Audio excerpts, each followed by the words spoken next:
नमस्कार दोस्तों, स्वागत है एक बार फिर से आप सभी का हमारे इस चैनल में जिसका नाम है ऑल हिट एग्जाम। और आज के इस वीडियो में हम लोग देख रहे हैं यूपी टेट जुलाई 2026 की तैयारी के लिए एसएसटी सोशल साइंस सामाजिक अध्ययन पेपर 2 जूनियर लेवल के लिए 150 प्लस प्रश्न का ये पूरा मैराथन क्लास होगा। और इस 150 क्वेश्चन में हम लोग पूरे 2011 से 2022 तक के जितने भी पेपर हुए हैं यूपी टेट के पेपर 2 जूनियर लेवल के, उन सभी क्वेश्चन को जो मोस्ट इंपॉर्टेंट, जो लगातार हर बार रिपीट हुए हैं, उन्हीं चुनिंदा क्वेश्चन को मैं लेकर के इसमें शामिल हुआ हूं आपके सामने। और ये ऐसे क्वेश्चन हैं जो लगातार पूछे गए हैं, हर साल रिपीट हुए हैं। तो मोस्ट इंपॉर्टेंट क्वेश्चन को फिल्टर करते हुए सबसे बेहतरीन, सबसे इंपॉर्टेंट, और ये कह सकते हैं कि इस 150 क्वेश्चन में आपको 25 से 30 क्वेश्चन देखने को मिल जाएगा, जो 2, 3, 4 जुलाई को आपकी परीक्षा होने जा रही है। और उस परीक्षा में मात्र आपको 1 हफ्ते का समय बचा हुआ है। तो हम लोग उसी प्रश्न को पढ़ेंगे जिसका परीक्षा में आने की संभावना सबसे ज़्यादा है। तो चलिए स्टार्ट करते हैं UP TET 2026 SST social science सामाजिक अध्ययन पेपर 2 जूनियर लेवल के लिए मैराथन क्लास। पहला क्वेश्चन दोस्तों आपका अंग्रेजी और हिंदी दोनों भाषाओं में पूछा गया है, और सभी क्वेश्चन अंग्रेजी और हिंदी दोनों भाषाओं में रहेंगे, लेकिन हम लोग जो है हिंदी और अंग्रेजी दोनों को मिक्स करते हुए चलेंगे। जिनको अंग्रेजी में समझना है वो अंग्रेजी में समझ लेंगे, जिनको हिंदी में समझना है वो हिंदी में समझ लेंगे। तो दोस्तों पहला क्वेश्चन पूछा गया था कि सिंधु घाटी सभ्यता का प्रमुख बंदरगाह कौन था। ऑप्शन पढ़ेंगे तो वीडियो लंबा होगा, सीधे आंसर बताएंगे और इसको एक्सप्लेन करेंगे। तो ऑप्शन आपका करेक्ट हो जाएगा ऑप्शन नंबर बी, लोथल। क्यों करेक्ट होगा? क्योंकि लोथल जो है वर्तमान में गुजरात में भोगवा नदी के किनारे स्थित है, और सिंधु घाटी सभ्यता का सबसे प्रमुख और एकमात्र बड़ा पोर्ट सिटी यहीं पर था। और यहाँ खुदाई में पक्की ईंटों का बना एक विशाल डाकयार्ड, जिसको बोलते हैं गोदीबाड़ा, मिला था। और इसी डाकयार्ड गोदीबाड़ा से यह साबित होता है कि लोथल के लोग नावों, यानी कि नाव और जहाज, इन दोनों के जरिए मेसोपोटामिया जैसी बाहरी सभ्यताओं के साथ इंटरनेशनल व्यापार करते थे। तो यहाँ आपका ऑप्शन नंबर बी करेक्ट हो जाएगा। सेकंड क्वेश्चन पूछा गया है कि Gita is a part of which epic. Gita किस महाकाव्य का भाग है? तो यहाँ आपका सेकंड नंबर क्वेश्चन में ऑप्शन नंबर बी करेक्ट हो जाएगा, महाभारत का भाग है। क्योंकि श्रीमद् भागवत गीता कोई अलग से लिखी गई किताब नहीं है, बल्कि यह महर्षि वेद व्यास के द्वारा रचित दुनिया के सबसे बड़े महाकाव्य महाभारत के भीष्म पर्व का एक हिस्सा है। जब कुरुक्षेत्र के मैदान में अर्जुन युद्ध करने से मना कर देते हैं, तब भगवान श्री कृष्ण ने उन्हें जो कर्म और धर्म का उपदेश दिया था वही गीता कहलाता है। आगे क्वेश्चन नंबर थर्ड है कि who was the founder of Buddhism. बौद्ध धर्म के संस्थापक कौन थे? तो बौद्ध धर्म के संस्थापक थे गौतम बुद्ध। ऑप्शन नंबर आपका सी करेक्ट हो जाएगा। देखिए, बौद्ध धर्म की स्थापना राजकुमार सिद्धार्थ ने की थी। बोध गया में पीपल के पेड़ के नीचे ज्ञान प्राप्ति के बाद उन्हें गौतम बुद्ध कहा जाने लगा। तो यहाँ महावीर स्वामी से आपको कंफ्यूज नहीं होना है। ध्यान रखना है कि महावीर जो है वो महावीर स्वामी जैन धर्म के 24वें तीर्थंकर थे। अशोक ने बौद्ध धर्म का प्रचार प्रसार किया था, लेकिन इसके संस्थापक जो है वो कौन थे? गौतम बुद्ध थे। तो ऑप्शन नंबर सी आपका गौतम बुद्ध करेक्ट हो जाएंगे। आगे क्वेश्चन नंबर 4 है कि who was the founder of the Maurya dynasty. Maurya वंश का संस्थापक कौन था? तो यहाँ आप करेक्ट आंसर हो जाएगा चंद्रगुप्त मौर्य। ऑप्शन नंबर आपका बी करेक्ट हो जाएगा। क्योंकि 322 ईसा पूर्व में चंद्रगुप्त मौर्य ने अपने गुरु चाणक्य यानी कि कौटिल्य की कूटनीति की मदद से नंद वंश के घमंडी और अंतिम शासक घनानंद को हरा करके मौर्य साम्राज्य की स्थापना किया था। तो यहाँ चंद्रगुप्त मौर्य जो है वो संस्थापक है। उसके बाद उसका बेटा बिंदुसार आया, और बिंदुसार का बेटा था अशोक, यानी कि अशोक जो है वो चंद्रगुप्त के पोते थे। आगे पांचवा क्वेश्चन है after which war did Ashoka adopt Buddhism. Ashok ने किस युद्ध के बाद बौद्ध धर्म को अपनाया था? तो ये अपनाया था ऑप्शन नंबर बी, कलिंग वार, कलिंग युद्ध के बाद। ऑप्शन नंबर बी कलिंग युद्ध करेक्ट हो जाएगा। क्योंकि 261 ईसा पूर्व में महान सम्राट अशोक ने कलिंग, यानी कि कलिंग कहाँ है? वर्तमान में उड़ीसा में है। तो कलिंग पर आक्रमण किया था, और इस युद्ध में लाखों लोग मारे गए थे। इतने भारी खून खराबे और महिलाओं बच्चों की चीख पुकार सुन करके अशोक का जो हृदय है वो परिवर्तन हो गया, और उसने हमेशा के लिए युद्ध की नीति को त्याग दिया और शांति की नीति यानी कि धम्म घोष अपना करके बौद्ध धर्म को स्वीकार कर लिया। आगे क्वेश्चन नंबर 6 है कि व्हाट इज द गुप्त पीरियड कॉल्ड। गुप्त काल को क्या कहा जाता है? तो गुप्त काल को कहा जाता है गोल्डन युग, गोल्डन एज, स्वर्ण युग। क्योंकि प्राचीन भारतीय इतिहास में गुप्त साम्राज्य तीसरी से छठी शताब्दी के समय को भारत का स्वर्ण युग, गोल्डन एज ऑफ इंडिया कहा जाता है। ऐसा इसलिए कहा जाता है क्योंकि इस काल में कला यानी आर्ट, साहित्य यानी लिटरेचर, विज्ञान, साइंस और गणित, मैथमेटिक्स के क्षेत्र में अभूतपूर्व विकास हुआ था। इसी समय में आर्यभट्ट, वराहमिहिर और कालिदास जैसे महान विद्वान इसी काल में पैदा हुए थे, गुप्त काल में। आगे 7वां क्वेश्चन है, who establish Muslim rule in India? Bharat में मुस्लिम शासन की स्थापना किसने किया था? तो ये किया था मोहम्मद गौरी ने। ऑप्शन नंबर आपका सी, यहाँ मोहम्मद गौरी करेक्ट हो जाएगा। देखिए यह एक ट्रिकी सवाल है। महमूद गजनवी ने भारत पर 17 बार आक्रमण किया था। महमूद गजनवी भारत पर 17 बार आक्रमण किया था, लेकिन उसका मकसद सिर्फ मंदिर लूटना था, साम्राज्य बसाना नहीं था। लेकिन मोहम्मद गौरी ही वो पहला शासक था जिसने 1192 में तराइन के दूसरे युद्ध में पृथ्वीराज चौहान को हराया और भारत में मुस्लिम शासन, दिल्ली सल्तनत की शुरुआत की पक्की नींव रखी थी। आगे 8वां क्वेश्चन है, who was the founder of the Mughal empire? Mughal साम्राज्य का संस्थापक कौन था? तो ये था आपका Babur. Option number B correct हो जाएगा, बाबर। 1526 में पानीपत के प्रथम युद्ध में जहीरुद्दीन मोहम्मद बाबर ने दिल्ली सल्तनत के इब्राहिम लोदी को हराया था। इब्राहिम लोदी को हराने के साथ ही दिल्ली सल्तनत का अंत हो गया और भारत में मुगल साम्राज्य की स्थापना हुई। इसके बाद बाबर, बाबर के बाद हुमायूं, हुमायूं के बाद अकबर, अकबर के बाद जहांगीर, ये सब श्रृंखला चलता गया। आगे 9 नंबर पर अगला क्वेश्चन है, who called the revolt of 1857 the first war of independence? 1857 की क्रांति का प्रथम स्वतंत्रता संग्राम किसने कहा? तो ये कहा था बी.डी. सावरकर ने, B D. Savarkar. Option number C correct हो जाएगा। देखिए ब्रिटिश इतिहासकार 1857 की क्रांति को सिर्फ एक सिपाही का विद्रोह मानते थे ताकि इसे छोटा दिखाया जा सके, लेकिन विनायक दामोदर सावरकर, वी.डी. सावरकर, जिनका पूरा नाम था विनायक दामोदर सावरकर, इन्होंने अपनी प्रसिद्ध पुस्तक the Indian war of independence 1857 में पहली बार दुनिया के सामने लॉजिक के साथ यह बात साबित किया कि यह कोई छोटा विद्रोह नहीं था बल्कि अंग्रेजों के खिलाफ भारत का प्रथम स्वतंत्रता संग्राम था। आगे 10वां क्वेश्चन है, when was the Indian National Congress founded? भारतीय राष्ट्रीय कांग्रेस की स्थापना कब हुई थी?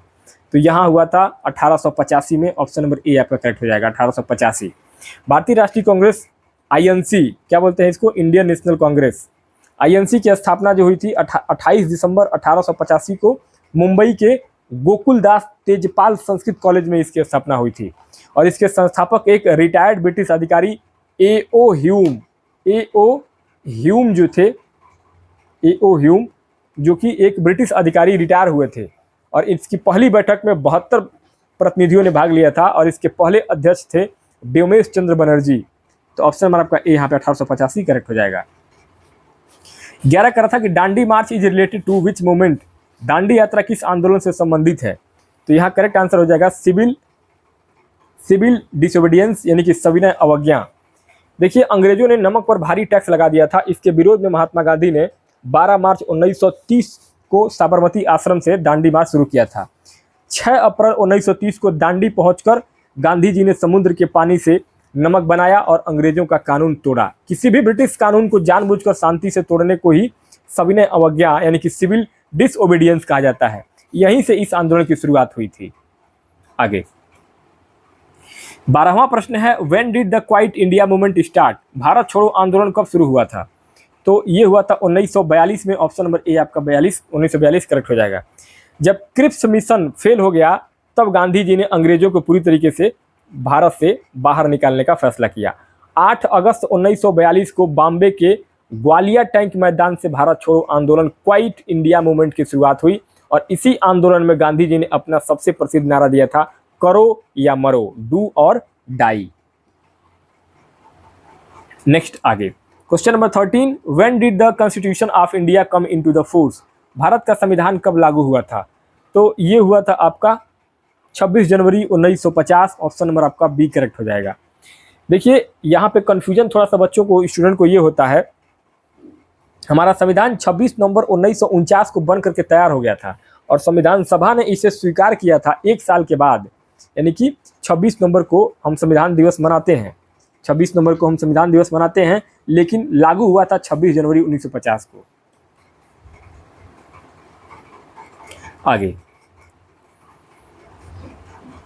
Question number 14, which is the largest plateau in India? Bharat का सबसे बड़ा पठार कौन सा है?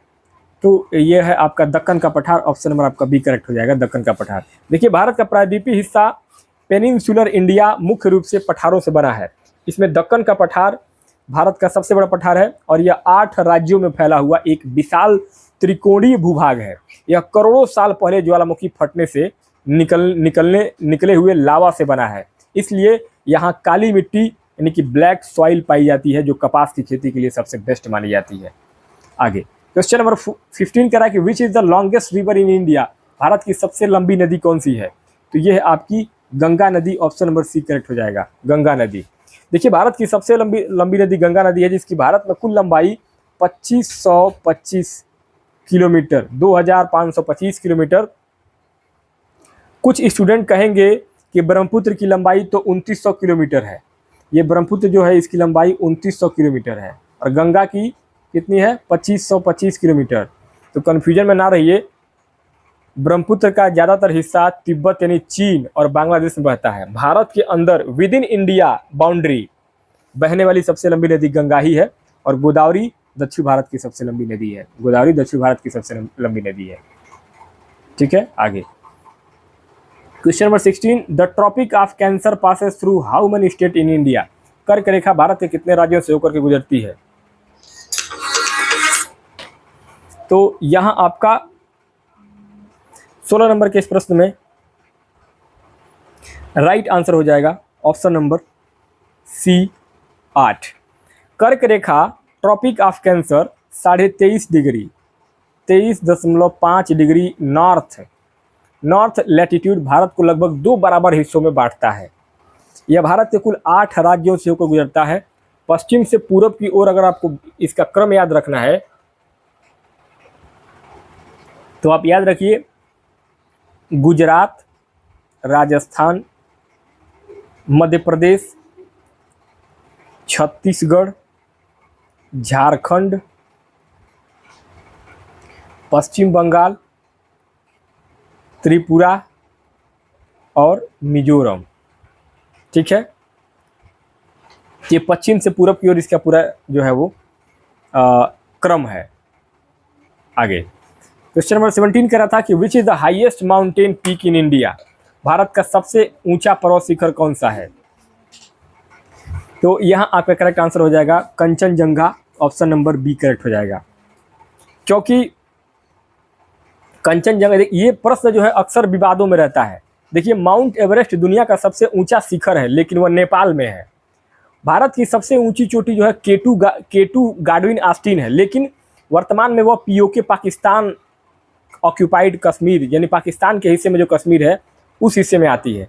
अगर हम पूर्ण रूप से निर्विवाद भारतीय भूभाग की बात करेंगे तो सिक्किम राज्य में स्थित कंचनजंगा भारत की सबसे ऊंची और दुनिया की तीसरी सबसे ऊंची चोटी है। तो यहाँ दिए गए ऑप्शन के हिसाब से यही सबसे सही उत्तर होगा, कंचनजंगा। क्वेश्चन नंबर 18 कह रहा है कि which planet is closest to the sun, सूर्य के सबसे निकट ग्रह कौन सा है? तो यह है आपका मरकरी, बुध। क्योंकि हमारे सौरमंडल का जो सिस्टम है, ग्रहों का जो क्रम है, उसमें दूरी के हिसाब से सबसे पहले बुध आता है, फिर शुक्र आएगा, फिर पृथ्वी, फिर मंगल, फिर बृहस्पति, फिर शनि और फिर अरुण और फिर लास्ट में वरुण। तो सूर्य के पास बुध जो ग्रह है वो सबसे नज़दीक है। चूंकि यह सबसे पास ग्रह है इसलिए सबसे तेजी से सूर्य का चक्कर भी पूरा करता है। मात्र 88 दिन में पूरा ये सूर्य का चक्कर लगा लेता है। कौन? बुध। आगे question number 19, in how much time does the earth rotate on its axis, पृथ्वी अपनी धुरी पर कितने समय में घूमती है? 24 घंटे में घूमती है, सभी को मालूम है। देखिए जब पृथ्वी के घूमने की 2 गतियां हैं। पहला रोटेशन यानी घूर्णन, जब पृथ्वी लट्टू की तरह अपनी ही जगह पर यानी अपनी ही धुरी पर गोल गोल घूमती है तो इसमें 24 घंटे का समय लगता है। इसी कारण दिन और रात होते हैं। लेकिन जब परिक्रमण करती है, रिवोल्यूशन होता है, तो जब पृथ्वी सूर्य के चारों ओर चक्कर लगाती है तो इसमें 365 दिन और 6 घंटा लगता है। इसी कारण से साल बदलते हैं और मौसम यानी कि सीजन बदलते हैं। आगे question number 20, which way is the north direction on a map, मानचित्र पर उत्तर दिशा किस ओर होती है? तो मानचित्र पर हमेशा उत्तर दिशा टॉप पर होती है, यानी कि ऊपर की ओर होती है। ऑप्शन नंबर सी से हो जाएगा। भूगोल और कार्टोग्राफी यानी कि मानचित्र बनाने का विज्ञान, यह एक यूनिवर्सल नियम है कि किसी भी स्टैंडर्ड मैप को सीधा पकड़ने पर हमेशा ऊपर की ओर टॉप की ओर उत्तर दिशा होती है, इसके ठीक विपरीत नीचे की ओर दक्षिण होगा, और ठीक आपके दाहिने हाथ की तरफ पूरब होगा और आपके बाएं हाथ की तरफ पश्चिम होता है। तो ये समझने का नियम है। आगे अगला क्वेश्चन है question number 21, which of the following movements started in the year of 1942? वर्ष 1942 में निम्नलिखित में से कौन सा आंदोलन शुरू हुआ था? तो ये हुआ था आपका ऑप्शन नंबर बी, भारत छोड़ो आंदोलन। देखिए ये जो 12वां प्रश्न पूछा गया था उसी को घुमा करके पूछा गया है। यहाँ भारत छोड़ो आंदोलन शुरू हुआ था 1942 में। नेक्स्ट दोस्तों आगे क्वेश्चन नंबर 21 है, which is the largest state of India by area? Bharat का सबसे बड़ा राज्य क्षेत्रफल के हिसाब से कौन सा है? राजस्थान आपका ऑप्शन नंबर बी करेक्ट हो जाएगा, क्योंकि क्षेत्रफल एरिया के हिसाब से भारत का सबसे बड़ा राज्य राजस्थान है, जिसका कुल क्षेत्रफल लगभग 3.42 लाख वर्ग किलोमीटर, 3.42 लाख वर्ग किलोमीटर में अकेले राजस्थान बसा हुआ है। क्योंकि देखिए एग्जाम में कई बार क्रम पूछा जाता है, तो यहाँ सबसे पहले जो है वो राजस्थान आएगा नंबर 1 पर, दूसरे नंबर पे आपका आता है मध्य प्रदेश, तीसरे नंबर पे आपका आता है महाराष्ट्र, और चौथे नंबर पे आपका आएगा उत्तर प्रदेश। तो ये सीरियल भी याद रख लीजिएगा। आगे question number 22, which is the smallest state in India? Bharat का सबसे छोटा राज्य कौन सा है? तो सबसे छोटा है आपका गोवा। क्षेत्रफल एरिया की दृष्टि से भारत का सबसे छोटा राज्य जो है वो गोवा है। क्योंकि यहाँ सिक्किम और गोवा में बच्चे कंफ्यूज होते हैं, अपने डाउट को क्लियर रखिए। एरिया क्षेत्रफल में सबसे छोटा आपका गोवा है और जनसंख्या में सबसे छोटा आपका सिक्किम है। तो ये आपका जनसंख्या में पूछा जाएगा तो सबसे छोटा आपका सिक्किम होगा, और एरिया में पूछा जाएगा क्षेत्रफल में तो गोवा सबसे छोटा होगा। 23, which state is famous for T production? कौन सा राज्य चाय उत्पादन के लिए प्रसिद्ध है? तो चाय के लिए असम सबसे प्रसिद्ध है, option number A B correct हो जाएगा, असम। देखिए भारत में चाय का सबसे अधिक उत्पादन असम राज्य में होता है। यहाँ की जलवायु और ढलान वाली जमीन चाय की खेती के लिए सबसे बेस्ट मानी जाती है। यहाँ पे असम की ब्रह्मपुत्र घाटी चाय के बागानों के लिए दुनिया भर में मशहूर है। अगर एग्जाम में अगर आपसे कॉफ़ी पूछा जाए तो कॉफ़ी का उत्पादन पूछा जाएगा तो आंसर क्या होगा? कर्नाटक होगा। आगे 24वां क्वेश्चन है कि which is the national aquatic animal of India? Bharat का राष्ट्रीय जलचर कौन है? तो जलचर है आपका dolphin, option number B dolphin correct हो जाएगा। देखिए भारत सरकार ने 2009 में गंगा नदी डॉल्फिन यानी गंगाज रिवर डॉल्फिन को भारत का राष्ट्रीय जलीय जीव घोषित किया था। इसे स्थानीय भाषा में सूसू भी कहते हैं, मतलब कि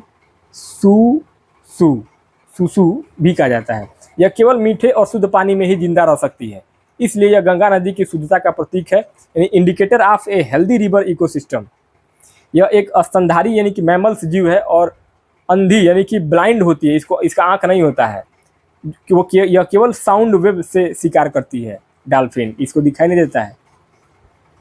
आगे 25वां है, who was the president of the constitution assembly? संविधान सभा के अध्यक्ष कौन थे? तो यहाँ doctor Rajendra Prasad, option number A correct हो जाएंगे। 11 दिसंबर 1946 को संविधान सभा ने डॉक्टर राजेंद्र प्रसाद को अपना स्थायी अध्यक्ष परमानेंट प्रेसिडेंट चुना था। बाद में यही भारत के पहले राष्ट्रपति बने। अगर एग्जाम में पूछा जाए कि अस्थायी टेम्पोररी प्रेसिडेंट कौन था, तो डॉक्टर सच्चिदानंद सिन्हा थे, जिन्हें 9 दिसंबर 1946 को पहली बैठक में सबसे बुजुर्ग सदस्य होने के नाते चुना गया था। 26, who is called the maker of the Indian constitution? भारतीय संविधान के निर्माता किसे कहा जाता है? तो ये कहा जाता है अम्बेडकर को। डॉक्टर भीमराव अम्बेडकर को भारतीय संविधान का जनक या निर्माता कहा जाता है। संविधान बनाने के लिए कई कमेटियां बनी थी, जिसमें सबसे प्रमुख थी प्रारूप समिति, ड्राफ्टिंग कमेटी। तो डॉक्टर अम्बेडकर इसी ड्राफ्टिंग कमेटी के अध्यक्ष चेयरपर्सन थे, तो इसलिए जो है उनको संविधान का निर्माता कहा जाता है। हालांकि उसमें 297 या 299 मेंबर जो है उसमें काम किए थे, सभी लोगों ने मिला करके संविधान को बनाया था, लेकिन ये चूंकि अध्यक्ष थे अम्बेडकर तो इनको जो है वो निर्माता कहा जाता है। आगे 27 कह रहा है कि how many fundamentals rights are there in the Indian constitution? भारतीय संविधान में मौलिक अधिकार कितने होते हैं? तो ये हैं आपके टोटल 6, ऑप्शन नंबर सी 6। वर्तमान में भारतीय संविधान के भाग 3 में यानी आर्टिकल नंबर अगर देखेंगे भाग 3 आर्टिकल नंबर अगर देखेंगे तो 12 से 35 आर्टिकल में कुल 6 मौलिक अधिकार फंडामेंटल राइट नागरिकों को दिए गए हैं। देखिए, मूल संविधान ओरिजिनल कॉन्स्टिट्यूशन में 7 मौलिक अधिकार थे, लेकिन 1978 में 44वें संविधान संशोधन के द्वारा संपत्ति का जो अधिकार था, राइट टू प्रॉपर्टी, इसको मौलिक अधिकारों की लिस्ट से हटा करके एक कानूनी अधिकार लीगल राइट में इसको भेज दिया गया है, मतलब कि ट्रांसफर कर दिया गया। तो यहाँ पे केवल मौलिक अधिकार जो बचे हैं वो 6 बचे हैं, संपत्ति का अधिकार हटा दिया गया है। आगे 28वां है, what is the tenure of the Lok Sabha. Lok Sabha का कार्यकाल कितने वर्ष का होता है? तो ये होता है टोटल 5 वर्ष का। ऑप्शन नंबर बी करेक्ट हो जाएगा। देखिए, भारतीय संसद के निचले सदन यानी कि Lok Sabha, lower house, house of the people, इसका सामान्य कार्यकाल उसकी पहली बैठक से केवल 5 साल का होता है। 5 साल पूरे होने पर लोकसभा भंग हो जाती है और फिर से आम चुनाव, जनरल इलेक्शन होते हैं, जिनमें हम प्रधानमंत्री चुनते हैं। यहाँ आपातकाल के समय में इसे 1 साल के लिए बढ़ाया जा सकता है और प्रधानमंत्री की सलाह पर राष्ट्रपति इसे 5 साल से पहले भी भंग कर सकते हैं। अगर प्रधानमंत्री कहता है तो राष्ट्रपति भंग कर सकता है। 29 कह रहा है कि what is the tenure of the members of the Rajya Sabha. Rajya Sabha के सदस्यों का कार्यकाल कितना होता है? तो इन लोगों का 6 साल होता है। देखिए, यहाँ ध्यान देने वाली बात यह है कि सदस्यों का कार्यकाल पूछा गया है, जो कि 6 साल होता है। राज्यसभा एक अस्थायी सदन यानी परमानेंट हाउस होता है, यानी राज्यसभा कभी भी भंग नहीं होती है, इसलिए राज्यसभा का कार्यकाल कुछ नहीं होता है, वह अनंत है। लेकिन इसके जो सांसद होते हैं उनका कार्यकाल 6 साल होता है। इसके 1/3 यानी इसके 1/3, 1/3 सदस्य हर 2 साल में रिटायर हो जाते हैं और नए चुन लिए जाते हैं। आगे तीसरा प्रश्न है, question number 30, where is the supreme court of India located. Bharat का सर्वोच्च न्यायालय कहाँ स्थित है? तो ये है आपका नई दिल्ली में। ऑप्शन नंबर सी से हो जाएगा। भारत का सर्वोच्च न्यायालय सुप्रीम कोर्ट देश की राजधानी नई दिल्ली में तिलक मार्ग पर स्थित है और संविधान के अनुच्छेद 130 के अंतर्गत यह स्पष्ट किया गया है कि सुप्रीम कोर्ट दिल्ली में ही बैठेगा, क्योंकि राजधानी दिल्ली है, जहाँ राजधानी होता है वहीं सुप्रीम कोर्ट रहता है।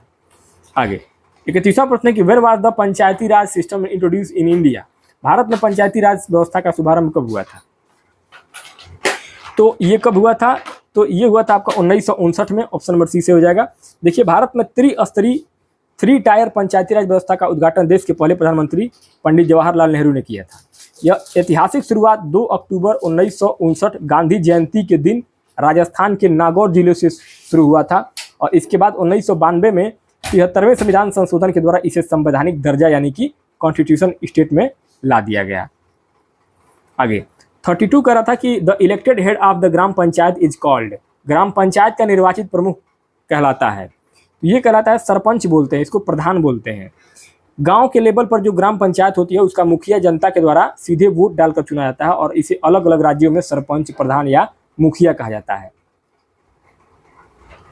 33 कह रहा है कि when was the national human rights commission NHRC established, यानी कि राष्ट्रीय मानवाधिकार आयोग NHRC की स्थापना कब हुई थी? तो इसका स्थापना हुआ था 1993 में। ऑप्शन नंबर आपका बी करेक्ट हो जाएगा। भारत में मानवाधिकारों यानी कि ह्यूमन राइट्स के संरक्षण और उल्लंघन को रोकने के लिए 1993 12 अक्टूबर 1993 को नेशनल ह्यूमन राइट्स कमीशन की स्थापना की गई थी। चूंकि यह एक वैधानिक संस्था है लेकिन संवैधानिक नहीं है, यानी संविधान के किसी अनुच्छेद में इसका जिक्र नहीं था। इसे संसद में कानून पास करके 1993 में बनाया गया था। 34 कह रहा है कि when was the Reserve Bank of India RBI establish. भारतीय रिजर्व बैंक की स्थापना कब हुई थी? तो इसका हुआ था 1935 में। 1935 में ऑप्शन नंबर ए। भारत के केंद्रीय बैंक यानी RBI central bank of India की स्थापना, रिजर्व बैंक ऑफ इंडिया की स्थापना 1 अप्रैल 1935 को हिल्टन यंग कमीशन की सिफारिश पर हुई थी। शुरुआत में इसका हेडक्वार्टर कलकत्ता में था, जो बाद में 1937 में मुंबई में शिफ्ट हो गया। अगर आपसे पूछा जाए कि एग्जाम में पूछा जाए कि स्थापना पूछे तो 1935 होगा, और अगर एग्जाम में पूछा जाए कि RBI का राष्ट्रीयकरण कब हुआ, नेशनलाइजेशन कब हुआ, तो 1949 में हुआ था। 35 करें कि what is the official currency of India. Bharat की आधिकारिक मुद्रा क्या है? रुपया। ऑप्शन नंबर आपका सी करेक्ट रहेगा, रुपया। देखिए, भारत की आधिकारिक करेंसी भारतीय रुपया इंडियन रुपीज INR होता है। डॉलर कहाँ का है? डॉलर जो है आपका USA यानी कि USA और ऑस्ट्रेलिया का मुद्रा है। टका कहाँ का है? टका ये हमारे पड़ोसी देश बांग्लादेश की मुद्रा है। कहाँ का है? बांग्लादेश का मुद्रा है। रुपया आपका इंडिया का है और पाकिस्तान का भी रुपया है। दिनार कहाँ का है? दिनार जो है आपका कुवैत का है, इराक का है, खाड़ी देशों में दिनार चलता है। आगे 36 कह रहा है कि who is known the father of the green revolution, हरित क्रांति के जनक किसे कहा जाता है? तो हरित क्रांति के जनक कहता है नॉर्मन बोरलॉग को। Option number C Norman Borlaug correct हो जाएंगे। देखिए यह बहुत ही ट्रिकी सवाल है, ध्यान से सुनिएगा। प्रश्न में पूछा है कि हरित क्रांति का जनक, इसमें भारत में शब्द नहीं जुड़ा है, इसलिए वैश्विक स्तर पर ग्लोबल लेवल पर हरित क्रांति के जनक अमेरिकी कृषि वैज्ञानिक नॉर्मन बोरलॉग हैं। इन्होंने मैक्सिको में गेहूं की हाई यील्ड वैरायटी विकसित किया था। अगर प्रश्न में लिखा होता भारत में इन इंडिया, यानी भारत में हरित क्रांति के जनक कौन थे, तब आपका उत्तर होता एम एस स्वामीनाथन। क्योंकि सवाल में इंडिया नहीं पूछा गया है, वर्ल्ड लेवल पे पूछा गया है, तो वर्ल्ड लेवल पे नॉर्मन बोरलॉग है।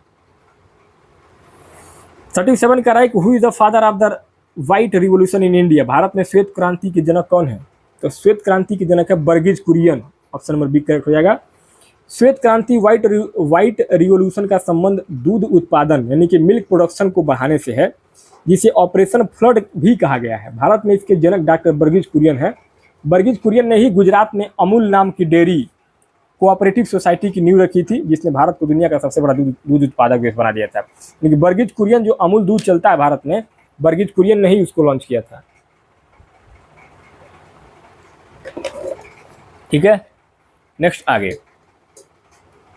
38 कह रहा है what is the process of counting the population of a country called, देश की जनसंख्या की गणना की प्रक्रिया को क्या कहते हैं?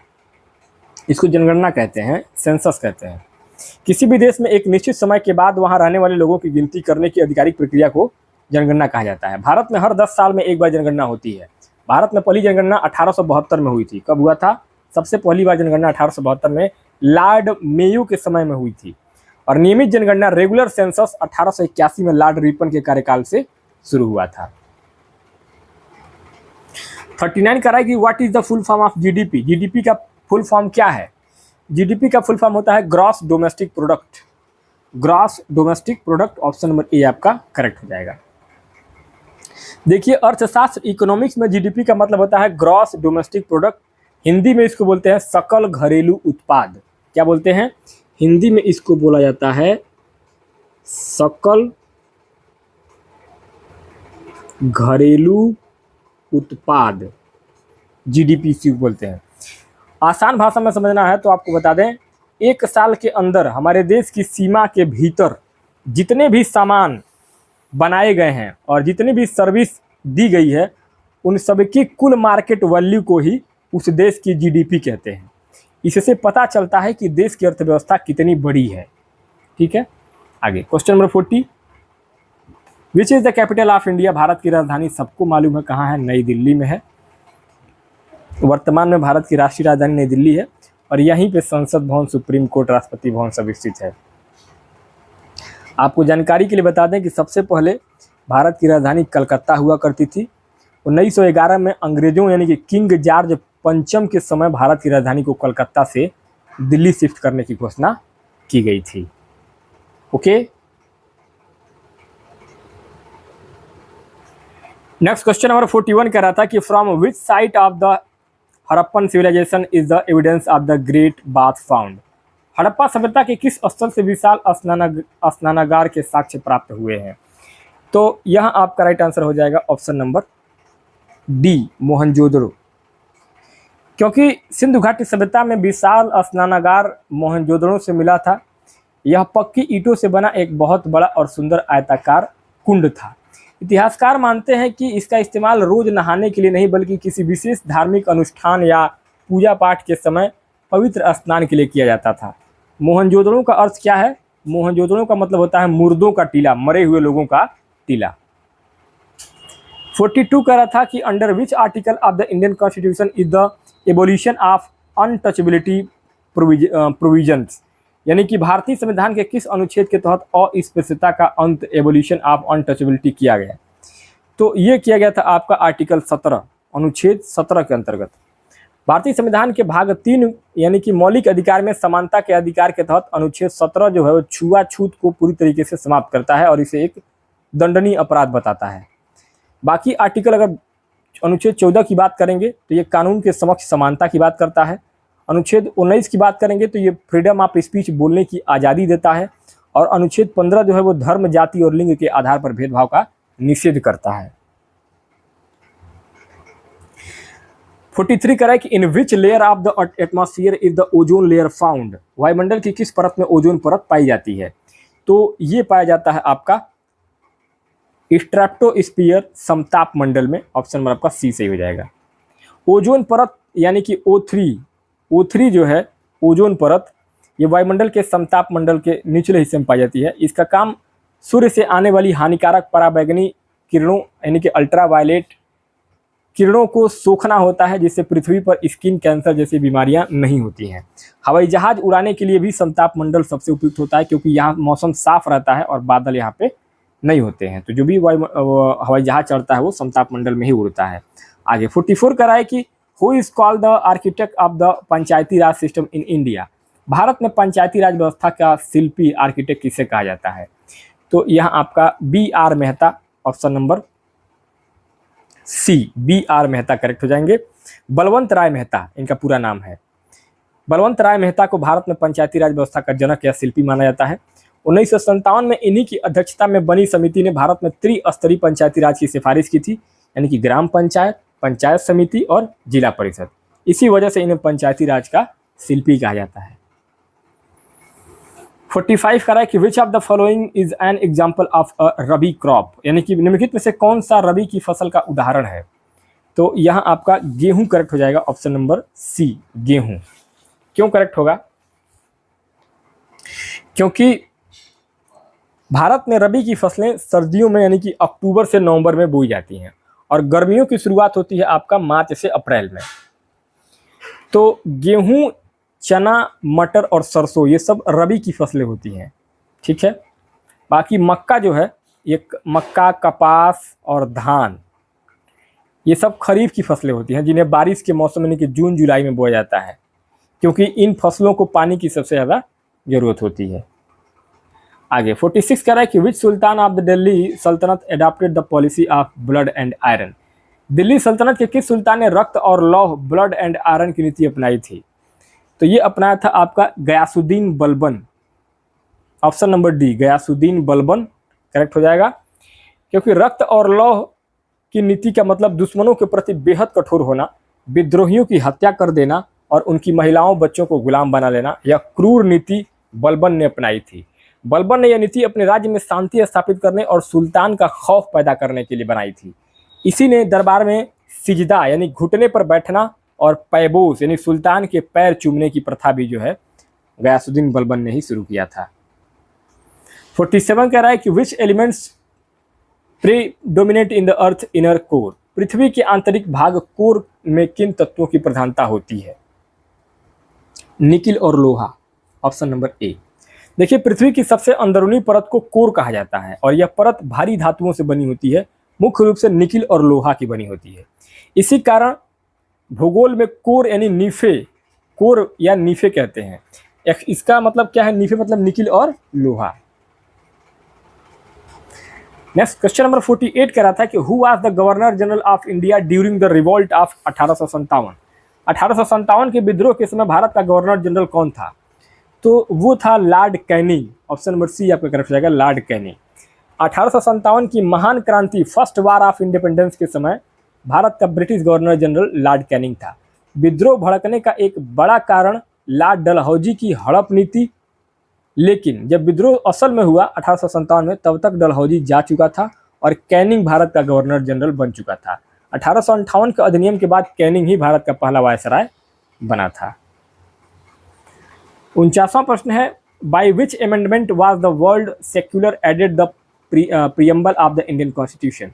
भारतीय संविधान की प्रस्तावना में धर्मनिरपेक्ष शब्द किस संशोधन के द्वारा जोड़ा गया? तो ये जोड़ा गया था आपका 52वां संविधान संशोधन। देखिए, यहाँ पे एक बहुत बड़ा ट्रैप है, हो सकता है, लेकिन इसमें मैं एक्सप्लेन करूँगा। यहाँ 42वां संविधान संशोधन भी दिया गया है इसी के बारे में। देखिए, 1976 में 42वें संविधान संशोधन के द्वारा प्रस्तावना में 3 नए शब्द जोड़े गए थे। पहला था समाजवादी, दूसरा धर्मनिरपेक्ष और पंथ निरपेक्ष। और तीसरा था अखंडता, इंटीग्रिटी। तो 42वें संविधान संशोधन को मिनी कॉन्स्टिट्यूशन भी कहा जाता है, लेकिन केवल धर्मनिरपेक्ष शब्द जो है वो आपका 52वें संविधान संशोधन में किया गया था। 50, if it is the 12 noon at the Greenwich 0 degree longitude, what will be the time at 82.5 degree east longitude Indian standard time. यदि ग्रीनविच 0 डिग्री देशांतर पर दोपहर के 12 बजे हैं तो 82.5 डिग्री पूर्वी देशांतर भारतीय मानक समय पर क्या समय होगा। तो यहाँ पे समय होता है आपका 5:30 बजे PM।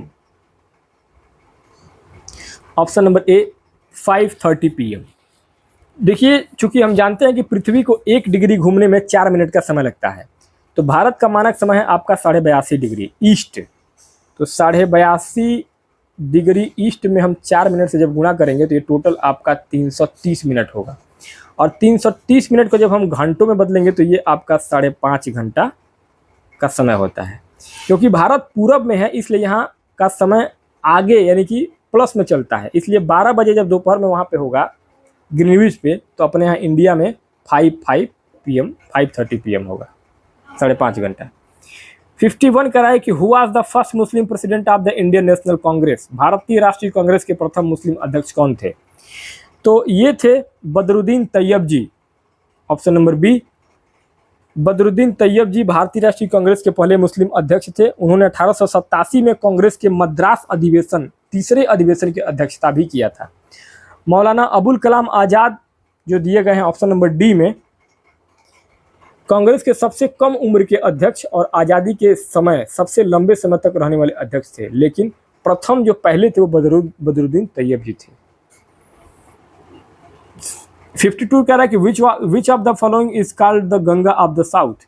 निम्नलिखित में से किसे दक्षिण की गंगा ऑफ द साउथ कहा जाता है। तो ये गोदावरी को कहा जाता है, ऑप्शन नंबर बी। देखिए, इस प्रश्न में लाखों बच्चे गलती करते हैं। गोदावरी दक्षिण भारत की सबसे लंबी और सबसे पुरानी नदी है। इसके आकार और उम्र, लेंथ और एज के कारण इसे दक्षिण गंगा या बूढ़ी गंगा कहा जाता है। अगर प्रश्न में पूछा जाए कि दक्षिण भारत की गंगा पवित्रता के आधार पर, तब हम कहेंगे कावेरी होगा, लेकिन यूपी टेट में एग्जाम में सीधे दक्षिण की गंगा के लिए आयोग गोदावरी को ही सही मानता है, तो गोदावरी आपका करेक्ट हो जाएगा। 53 कह रहा है कि who appoints the governor of state. किसी राज्य के राज्यपाल की नियुक्ति कौन करता है। भारत का राष्ट्रपति करता है, ऑप्शन नंबर सी आपका प्रेसिडेंट ऑफ इंडिया करेक्ट हो जाएगा। भारतीय संविधान के अनुच्छेद 155 के अनुसार किसी भी राज्य के राज्यपाल गवर्नर की नियुक्ति सीधे भारत के राष्ट्रपति के द्वारा की जाती है। राज्यपाल केंद्र सरकार का प्रतिनिधि होता है, उसका कोई चुनाव नहीं होता है, बल्कि राष्ट्रपति केंद्रीय मंत्रिपरिषद की सलाह पर उसे नियुक्त करता है। अगला 54 कर रहा है कि who is the ex officio chairman of the NITI Aayog. NITI Aayog का पदेन अध्यक्ष कौन होता है। तो ये होता है आपका प्रधानमंत्री, ऑप्शन नंबर ए। 1 जनवरी 2015 को बना था। 1 जनवरी 2015 को योजना आयोग, प्लानिंग कमीशन को हटा करके NITI Aayog, national institution for transforming India बनाया गया था नीति आयोग। पदेन अध्यक्ष यानी एक्स ऑफिशियो चेयरमैन का मतलब है कि जो भी व्यक्ति देश का प्रधानमंत्री बनेगा वो अपने आप बाय डिफॉल्ट नीति आयोग का अध्यक्ष बन जाएगा। तो वर्तमान नरेंद्र मोदी जो है इसके अध्यक्ष है और प्रधानमंत्री हैं। 55 कह रहा है कि विच soil is most suitable for cotton cultivation. कपास की खेती के लिए सर्वाधिक उपयुक्त मिट्टी कौन सी है। काली मिट्टी है, ऑप्शन नंबर सी आपका करेक्ट हो जाएगा, ब्लैक सॉइल। देखिए, कपास कॉटन उगाने के लिए काली मिट्टी दुनिया में सबसे बेहतरीन मानी जाती है और भारत में यह मुख्य रूप से महाराष्ट्र, गुजरात और मध्य प्रदेश, दक्कन के पठार में पाई जाती है। काली मिट्टी में पानी सोखने और लंबे समय तक नमी बनाए रखने की क्षमता बहुत ज़्यादा होती है, इसीलिए इसे रेगुर मिट्टी भी कहते हैं या ब्लैक कॉटन भी कहते हैं, मतलब कि ब्लैक कॉटन सॉइल भी कहा जाता है। 56 कह रहा है कि in which script are most of Ashoka inscription written. Ashoka के अधिकांश शिलालेख किस लिपि में लिखे गए थे। तो ये लिखे गए हैं ब्राह्मी लिपि में, ऑप्शन नंबर आपका बी करेक्ट हो जाएगा, ब्राह्मी लिपि। सम्राट अशोक के ज़्यादातर शिलालेख प्राकृत भाषा और ब्राह्मी लिपि में लिखे गए हैं। ब्राह्मी लिपि बाएं से दाएं चलती है, लेफ्ट टू राइट चलती है, ठीक वैसे ही जैसे हम आज हिंदी देवनागरी लिखते हैं। पाकिस्तान और अफगानिस्तान वाले क्षेत्र में मिले कुछ शिलालेख जो है वो खरोष्टी और अरमाइक लिपि में भी है, लेकिन अधिकांश जो है शिलालेख ब्राह्मी में ही है। और जेम्स प्रिंसेस ने 1837 में सबसे पहले इसके लेख को पढ़ा था अशोक के। 57 कह रहा है कि who presides the over the joint sitting of both houses of parliament, संसद के दोनों सदनों की संयुक्त बैठक ज्वाइंट सिटिंग की अध्यक्षता कौन करता है? तो ये करता है लोकसभा का speaker, speaker of Lok Sabha, Lok Sabha अध्यक्ष। देखिए यहाँ बहुत बच्चे कंफ्यूज होते हैं, राष्ट्रपति पर टिक लगाते हैं। देखिए संयुक्त बैठक ज्वाइंट सिटिंग आर्टिकल 108 के अंतर्गत जो सम्मन बुलाता है वो भारत राष्ट्रपति बुलाता है, लेकिन जब वो बैठक शुरू होती है तो उसकी अध्यक्षता हमेशा लोकसभा अध्यक्ष स्पीकर करता है, न कि राष्ट्रपति करता है। 58 कह रहा है कि what is the main objective of continuous and comprehensive evaluation CCE, सतत और व्यापक मूल्यांकन CCE का मुख्य उद्देश्य क्या है? इसका मुख्य उद्देश्य है सीखने की प्रक्रिया में सुधार करना। Option number A, improving the learning process. सतत और व्यापक मूल्यांकन शिक्षा प्रणाली का एक अहम हिस्सा है। इसका मुख्य उद्देश्य बच्चे को सिर्फ रटने की क्षमता नहीं बल्कि उसके सर्वांगीण विकास, ऑल राउंड डेवलपमेंट का आकलन करना होता है। इसका लक्ष्य बच्चों में परीक्षा का डर पैदा करना नहीं या सिर्फ ग्रेड देना नहीं, बल्कि कमियों को पहचान कर सीखने की प्रक्रिया को मजबूत और बेहतर बनाना होता है। 59 कह रहा है कि which is the closest planet of the sun, सूर्य के सबसे निकटतम ग्रह कौन सा है? बुध, आपको मैंने बताया। सूर्य के सबसे पास होने के कारण ही यह सबसे कम समय मात्र 88 दिन में सूर्य की परिक्रमा पूरी कर लेता है। सूर्य के सबसे पास बुध है, लेकिन अगर पूछा जाए कि सबसे गर्म ग्रह कौन सा है तो उत्तर होगा आपका शुक्र यानी कि वीनस, क्योंकि शुक्र पर जो है वो आपका CO2 की मोटी परत होती है जो भयंकर गर्मी पैदा करती है। आगे 60 नंबर पर अगला क्वेश्चन है कि due to the Chauri Chaura incident which movement did Mahatma Gandhi withdraw, Chauri Chaura हत्याकांड के कारण महात्मा गांधी ने किस आंदोलन को वापस ले लिया था? तो ये असहयोग आंदोलन, option number B, non cooperation movement. 1920 में गांधी जी ने अंग्रेजों के खिलाफ शांतिपूर्ण असहयोग आंदोलन शुरू किया था, लेकिन 4 फरवरी 1922 को उत्तर प्रदेश के गोरखपुर जिले के चौरी चौरा नामक स्थान पर गुस्साई भीड़ ने एक पुलिस स्टेशन में आग लगा दी, इसमें 22 पुलिसकर्मी मारे गए। गांधी जी हिंसा के सख्त खिलाफ थे, इसलिए उन्होंने आहत होकर तुरंत इस आंदोलन को वापस ले लिया था। नेक्स्ट क्वेश्चन नंबर 61 कह रहा है कि what is used to measure distance on a map, मानचित्र पर दूरियों को मापने के लिए किसका प्रयोग किया जाता है? पैमाना, ऑप्शन नंबर आपका डी, स्केल करेक्ट हो जाएगा। देखिए मानचित्र मैप पर जमीन की असली दूरी को छोटे रूप में दिखाने के लिए पैमाने स्केल का इस्तेमाल किया जाता है। मान लीजिए जमीन पर 2 शहरों के बीच की दूरी 100 किलोमीटर है, तो हम उसे कागज पर तो नहीं बना सकते हैं, इसलिए हम एक स्केल मान लेते हैं, जैसे कि 1 सेंटीमीटर बराबर 10 किलोमीटर।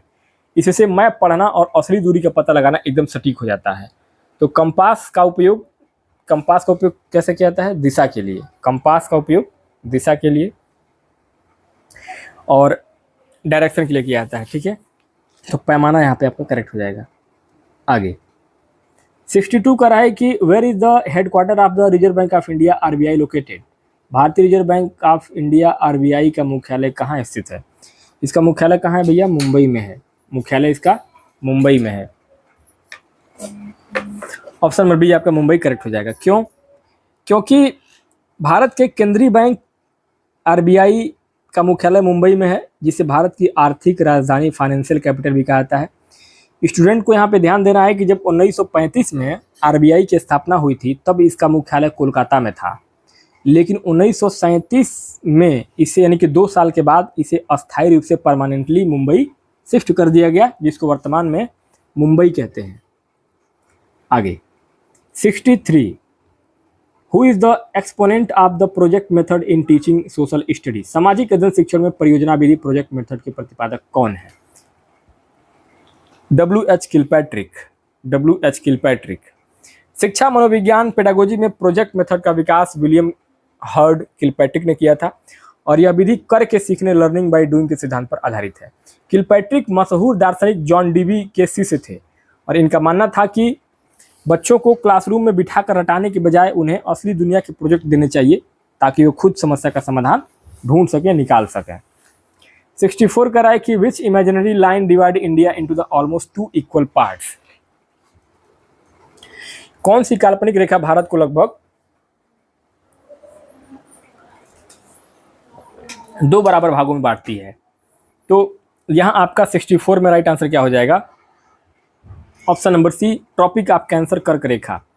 23.5 डिग्री उत्तरी अक्षांश पर भारत के बिल्कुल बीचों बीच से होकर गुजरती है कर्क रेखा, और देश को उत्तरी भारत, नॉर्थ इंडिया और दक्षिणी भारत में बांटती है। कुल 8 राज्यों से होकर गुजरती है यह रेखा, कर्क रेखा।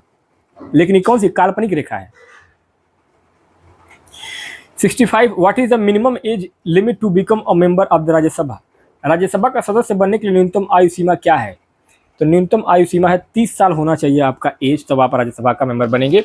भारतीय संविधान के अनुसार राज्यसभा का सांसद, मेंबर ऑफ पार्लियामेंट बनने के लिए व्यक्ति की उम्र कम से कम 30 साल होनी चाहिए।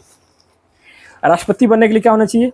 राष्ट्रपति बनने के लिए राष्ट्रपति, उपराष्ट्रपति, राज्यपाल 35 साल होना चाहिए। अच्छा, लोकसभा, या जैसे कि आपको अगर लोकसभा का या विधानसभा का सदस्य बनना है तो 25 साल की उम्र रहेगी तो आप बन जाएंगे। और पंचायत चुनाव यानी मुखिया यानी प्रधानी का चुनाव लड़ना है तो 21 साल के होंगे तो आप प्रधान का चुनाव लड़ सकते हैं। 66, who was the 24th and final tirthankar of Jainism? Jain धर्म के 24वें और अंतिम तीर्थकर कौन थे? तो Mahavir Swami, option number D. Jain धर्म में कुल 24 तीर्थकर यानी 24 महान गुरु हुए थे। इनमें सबसे अंतिम और 24वें तीर्थकर भगवान महावीर स्वामी थे। पहले तीर्थकर ऋषभ देव माने जाते हैं और थे, जिन्होंने जैन धर्म की स्थापना की थी, और 23वें तीर्थकर पार्श्वनाथ थे। महावीर स्वामी ने ही जैन धर्म के 5वें महाव्रत यानी कि ब्रह्मचर्य को जोड़ा था। 67 कह रहा है कि which is the largest desert in the world? संसार का सबसे बड़ा मरुस्थल कौन सा है? तो यह आपका सहारा का मरुस्थल, ऑप्शन नंबर बी। क्षेत्रफल के हिसाब से दुनिया का सबसे बड़ा गर्म मरुस्थल जो है वो आपका सहारा का मरुस्थल है, जो अफ्रीका महाद्वीप के उत्तरी भाग में फैला हुआ है। और यह इतना बड़ा है कि इसमें पूरा का पूरा भारत जो है वो समा सकता है। अगर एग्जाम में पूछे कि एशिया का सबसे बड़ा मरुस्थल कौन सा है तो उत्तर गोबी मरुस्थल, ये कौन सा है? उत्तर गोबी मरुस्थल होगा। और थार, भारत का थार जो मरुस्थल है, थार, ये आपका भारत और पाकिस्तान का सबसे बड़ा मरुस्थल है। लेकिन ये अफ्रीका का जो सहारा है ये इतना बड़ा रेगिस्तान है कि पूरा भारत इस रेगिस्तान में समाहित हो जाएगा। 68, विच of the following comes under the primary sector? निम्नलिखित में से कौन सा प्राथमिक क्षेत्र प्राइमरी सेक्टर के अंतर्गत आता है? तो ये आता है आपका एग्रीकल्चर, कृषि। अर्थशास्त्र, इकोनॉमिक्स में अर्थव्यवस्था को 3 मुख्य क्षेत्रों में बांटा जाता है। वह क्षेत्र है जहां हम सीधे प्रकृति से चीज़ें प्राप्त करते हैं, उसे हम प्राथमिक क्षेत्र कहते हैं। जैसे कि खेती, एग्रीकल्चर क्या है? ये सीधे हम प्रकृति से प्राप्त करते हैं। 69 कह रहा है कि the golden revolution in India is related to what? Bharat में सुनहरी क्रांति, गोल्डन रिवॉल्यूशन किससे संबंधित है? तो ये है आपका हॉर्टिकल्चर एंड हनी, बागवानी और शहद। भारत में फलों, सब्जियों और विशेषकर सेब और शहद के उत्पादन में जो जबरदस्त वृद्धि हुई थी उसे ही सुनहरी क्रांति या स्वर्ण क्रांति कहा जाता है। इसके जनक जो है वो कौन थे? निरपक्ष तुतेज। इसके सुनहरी गोल्डन रिवॉल्यूशन के जनक कौन थे? उनका नाम था निरपक्ष तुतेज। आगे 70 कह रहा है कि what is the main objective of teaching social study? सामाजिक अध्ययन शिक्षण का मुख्य उद्देश्य क्या है? इसका मुख्य उद्देश्य है छात्रों को कुशल नागरिक बनाना, option number C. To make student skill citizen. देखिए एनसीएफ 2005 राष्ट्रीय पाठ्यचर्या की रूपरेखा 2005 के अनुसार बच्चों को एसएसटी सामाजिक अध्ययन पढ़ाने का सबसे बड़ा मकसद उन्हें एक जिम्मेदार, जागरूक और कुशल नागरिक बनाना होता है। हमारा उद्देश्य बच्चों को सिर्फ रट्टू तोता बनाना नहीं बल्कि परीक्षा पास कराना नहीं होता है। ना ही हम उन्हें पॉलिटिशियन, राजनीतिक बनाते हैं। उन्हें हम समाज, संविधान और अपने अधिकारों की समझ होने के लिए पढ़ाते हैं और बताते हैं। 71 कह रहा है कि during whose reign did the Chinese traveller Hiuen Tsang visit in India? चीनी यात्री ह्वेन सांग किसके शासनकाल में भारत आया था? तो ये आया था हर्षवर्धन के शासनकाल में, ऑप्शन नंबर बी। ह्वेन सांग एक प्रसिद्ध चीनी बौद्ध भिक्षु था जो राजा हर्षवर्धन के शासनकाल में नालंदा विश्वविद्यालय में बौद्ध धर्म का अध्ययन करने के लिए भारत आया था। 72 from which Upanishad is the word सत्यमेव जयते टेकन। सत्यमेव जयते शब्द किस उपनिषद से लिया गया है? तो ये लिखा गया है आपका मुंडकोपनिषद। मुंडकोपनिषद आपका ऑप्शन नंबर ए करेक्ट हो जाएगा। देखिए, भारत का राष्ट्रीय आदर्श वाक्य है सत्यमेव जयते, जिसका अर्थ है केवल सत्य की ही जीत होती है। यह मुंडकोपनिषद से लिया गया है। यह वाक्य हमारे राष्ट्रीय प्रतीक नेशनल एम्ब्लेम यानी अशोक स्तंभ के ठीक नीचे देवनागरी लिपि में लिखा होता है और यह आयोग का बहुत ही पसंदीदा प्रश्न होता है। 73 है कि in which year was the Indian National Congress established? भारतीय राष्ट्रीय कांग्रेस की स्थापना किस वर्ष हुई थी? 1885 में हुआ था। एओ ह्यूम जो है इसको स्थापित किए थे। 74 हु बिल्ड द 2.5 दिन का झोपड़ा अजमेर? 2.5 दिन का झोपड़ा अजमेर का निर्माण किसने करवाया था? तो ये कुतुबुद्दीन ऐबक ने बनवाया था 2.5 दिन का झोपड़ा। राजस्थान के अजमेर में स्थित एक पुरानी मस्जिद है। इसका निर्माण गुलाम वंश के संस्थापक कुतुबुद्दीन ऐबक ने मोहम्मद गोरी के आदेश पर बनवाया था। इतिहासकार मानते हैं कि इस इमारत को बनाने में सिर्फ 60 घंटे यानी 2.5 दिन का समय लगा था, इसलिए इसका नाम 2.5 दिन का झोपड़ा पड़ गया। 75 कराए कि who was the viceroy of India during the Jallianwala Bagh massacre on 13 अप्रैल 1990? 13 अप्रैल 1919 को हुए जलियांवाला बाग हत्याकांड के समय भारत का वायसराय कौन था? तो उसमें वायसराय था Lord Chelmsford, option number B. जब पंजाब के अमृतसर में रॉलेट एक्ट के विरोध में शांतिपूर्ण सभा कर रहे निहत्थे लोगों पर जनरल डायर ने गोलियां चलवा दी थी, उस समय भारत का वायसराय लॉर्ड चेम्सफोर्ड था और वो समय था 1916 से 1921 तक का इसका शासनकाल था लॉर्ड चेम्सफोर्ड का।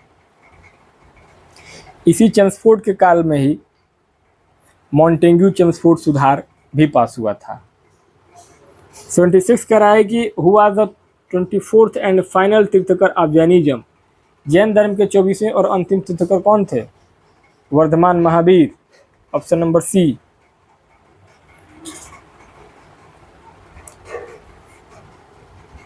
(77) In which layer of the atmosphere is the ozone layer found which protects us for ultraviolet rays? वायुमंडल की किस परत में ओजोन लेयर पाई जाती है जो पराबैंगनी किरणों से हमारी रक्षा करती है?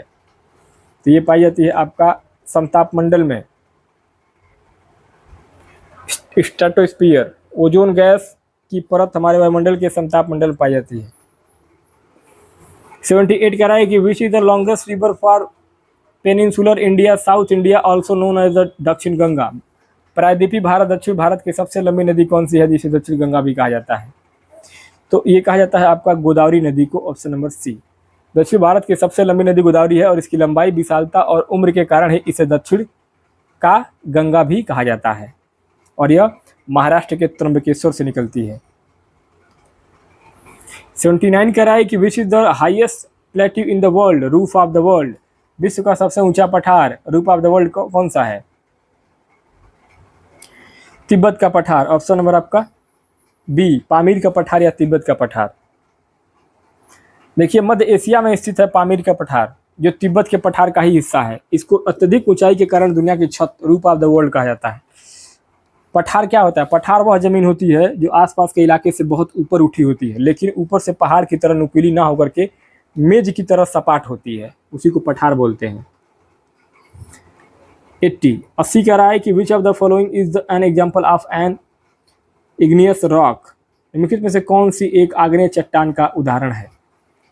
तो यह है आपका ग्रेनाइट, ऑप्शन नंबर सी। जब ज्वालामुखी से निकला हुआ गर्म लावा बाहर आकर ठंडा होकर जम जाता है तो उससे जो चट्टान बनती है उसे आग्नेय चट्टान इग्नियस रॉक कहते हैं। ग्रेनाइट और बेसाल्ट इसके सबसे अच्छे उदाहरण हैं। नेक्स्ट 81 का रहा है next question. India's largest brackish water lake Chilika lake is located in which state? Bharat की सबसे बड़ी खारे पानी की झील चिल्का झील किस राज्य में स्थित है? तो यह है आपका Orissa, option number C, Orissa correct हो जाएगा। चिल्का झील भारत की सबसे बड़ी लैगून और खारे पानी की झील है और यह भारत के पूर्वी तट पर उड़ीसा राज्य में स्थित है। नेक्स्ट आगे क्वेश्चन नंबर 82 करा है कि which is the smallest planet in the solar system at closest of the sun? सौरमंडल का सबसे छोटा और सूर्य के सबसे निकटतम ग्रह कौन सा है? तो ये कौन सा है? बुध है आपका। आगे 83 करा है कि which article of the Indian constitution was called the heart and soul of the by doctor B R Ambedkar. भारतीय संविधान के किस अनुच्छेद को डॉक्टर बी आर अम्बेडकर ने संविधान की आत्मा और हृदय कहा था? अनुच्छेद 32 को कहा था, ऑप्शन नंबर डी। अनुच्छेद 32 नागरिकों को संवैधानिक उपचारों का अधिकार, राइट टू कॉन्स्टिट्यूशनल रेमेडीज देता है। डॉक्टर अम्बेडकर का मानना था कि अगर हमारे मौलिक अधिकार छीन लिए जाएं और हमें कोर्ट न जा सकें तो उन अधिकारों का कोई मतलब नहीं है। अनुच्छेद 32 ही वह शक्ति है जिससे हम सीधे सुप्रीम कोर्ट जा सकते हैं, जहां कोर्ट 5 प्रकार की रीट जारी करता है, इसलिए संविधान की आत्मा कही जाती है। 84 करा कि fundamental rights in the Indian constitution are inspired by the constitution of which country. भारतीय संविधान में मूल अधिकार फंडामेंटल राइट्स किस देश के संविधान से प्रेरित है? ये प्रेरित है अमेरिका, संयुक्त राज्य America, USA, United state of America.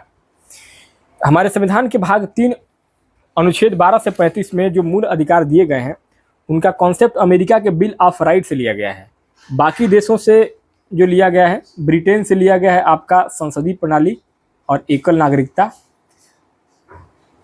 Soviet संघ से लिया गया है मौलिक कर्तव्य, और आयरलैंड से लिया गया है राज्य के नीति निर्देशक तत्व।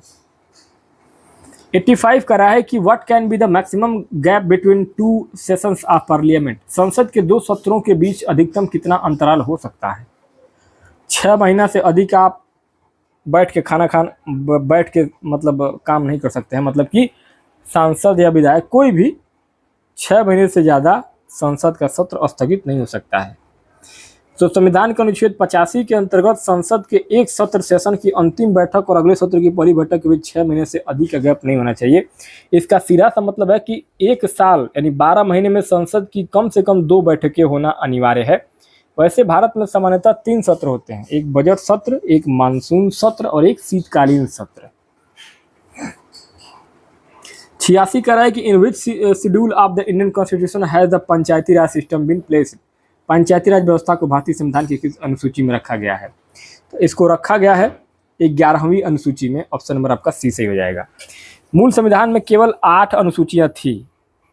1992 में 73वें संविधान संशोधन के द्वारा 11वीं अनुसूची जोड़ी गई और पंचायती राज को संवैधानिक दर्जा दिया गया। और इस 11वीं अनुसूची में पंचायतों को काम करने के लिए कुल 29 विषय दिए गए।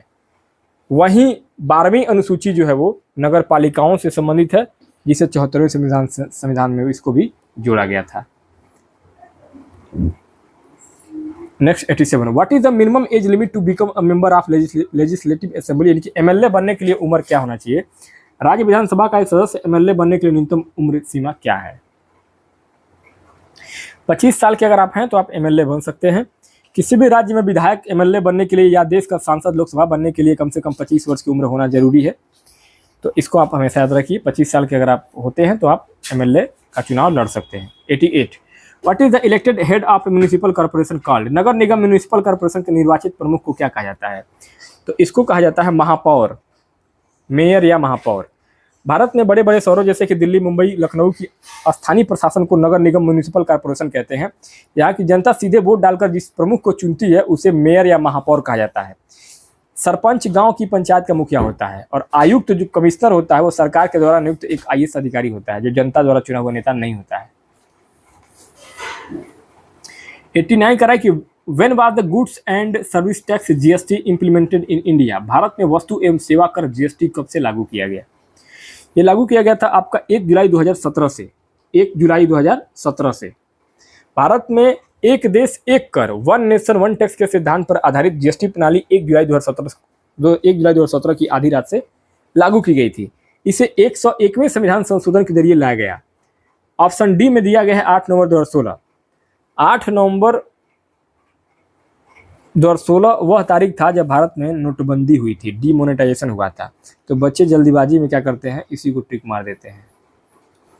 नेक्स्ट 90 क्वेश्चन है कि who made the first scientific attempt to calculate the national income in India.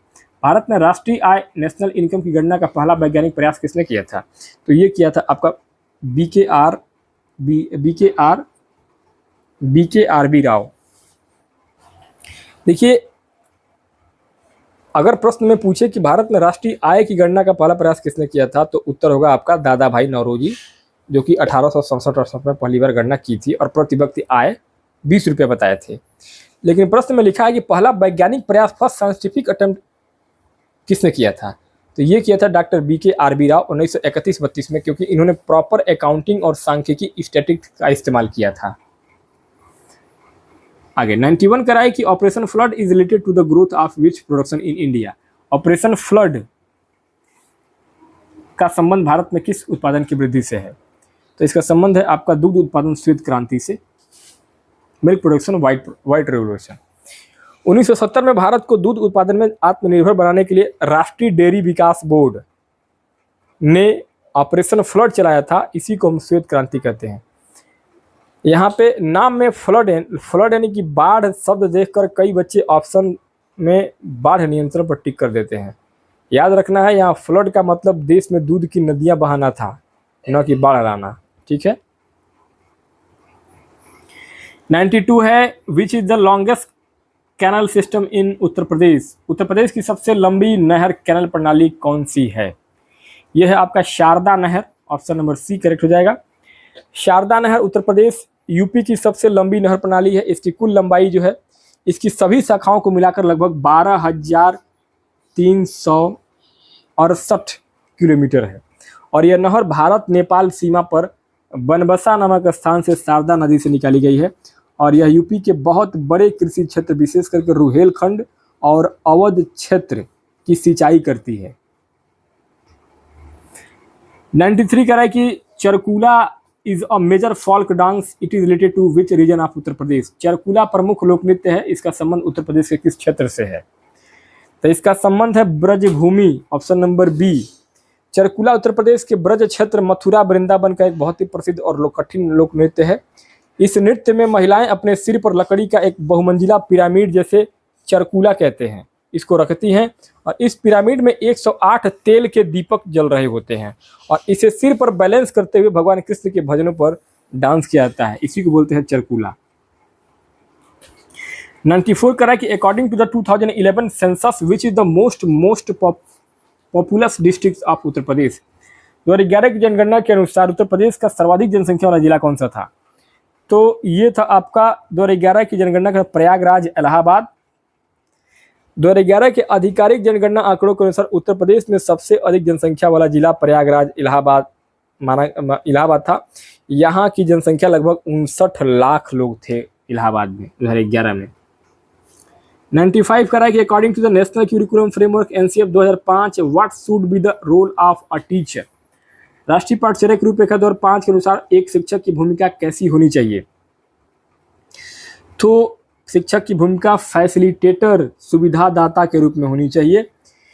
देखिए, पेडागोजी का बहुत महत्वपूर्ण प्रश्न है और NCF 2005 ये कहता है कि किसी भी क्लासरूम में चाइल्ड सेंटर्ड, बाल केंद्रित शिक्षा होनी चाहिए। शिक्षक अब कोई तानाशाह या डिक्टेटर या उपदेशक नहीं है जो बच्चों को सिर्फ रटाएगा। शिक्षक की भूमिका एक फैसिलिटेटर, सुविधादाता या मार्गदर्शक की है, जो ऐसा माहौल बनाए जहां बच्चा खुद अपनी रचनात्मकता से ज्ञान का निर्माण कर सके।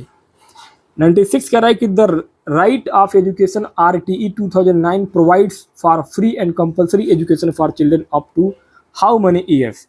96 शिक्षा का अधिकार अधिनियम RTE 2009 कितने वर्ष तक के बच्चों के लिए मुफ्त और अनिवार्य शिक्षा का प्रावधान करता है?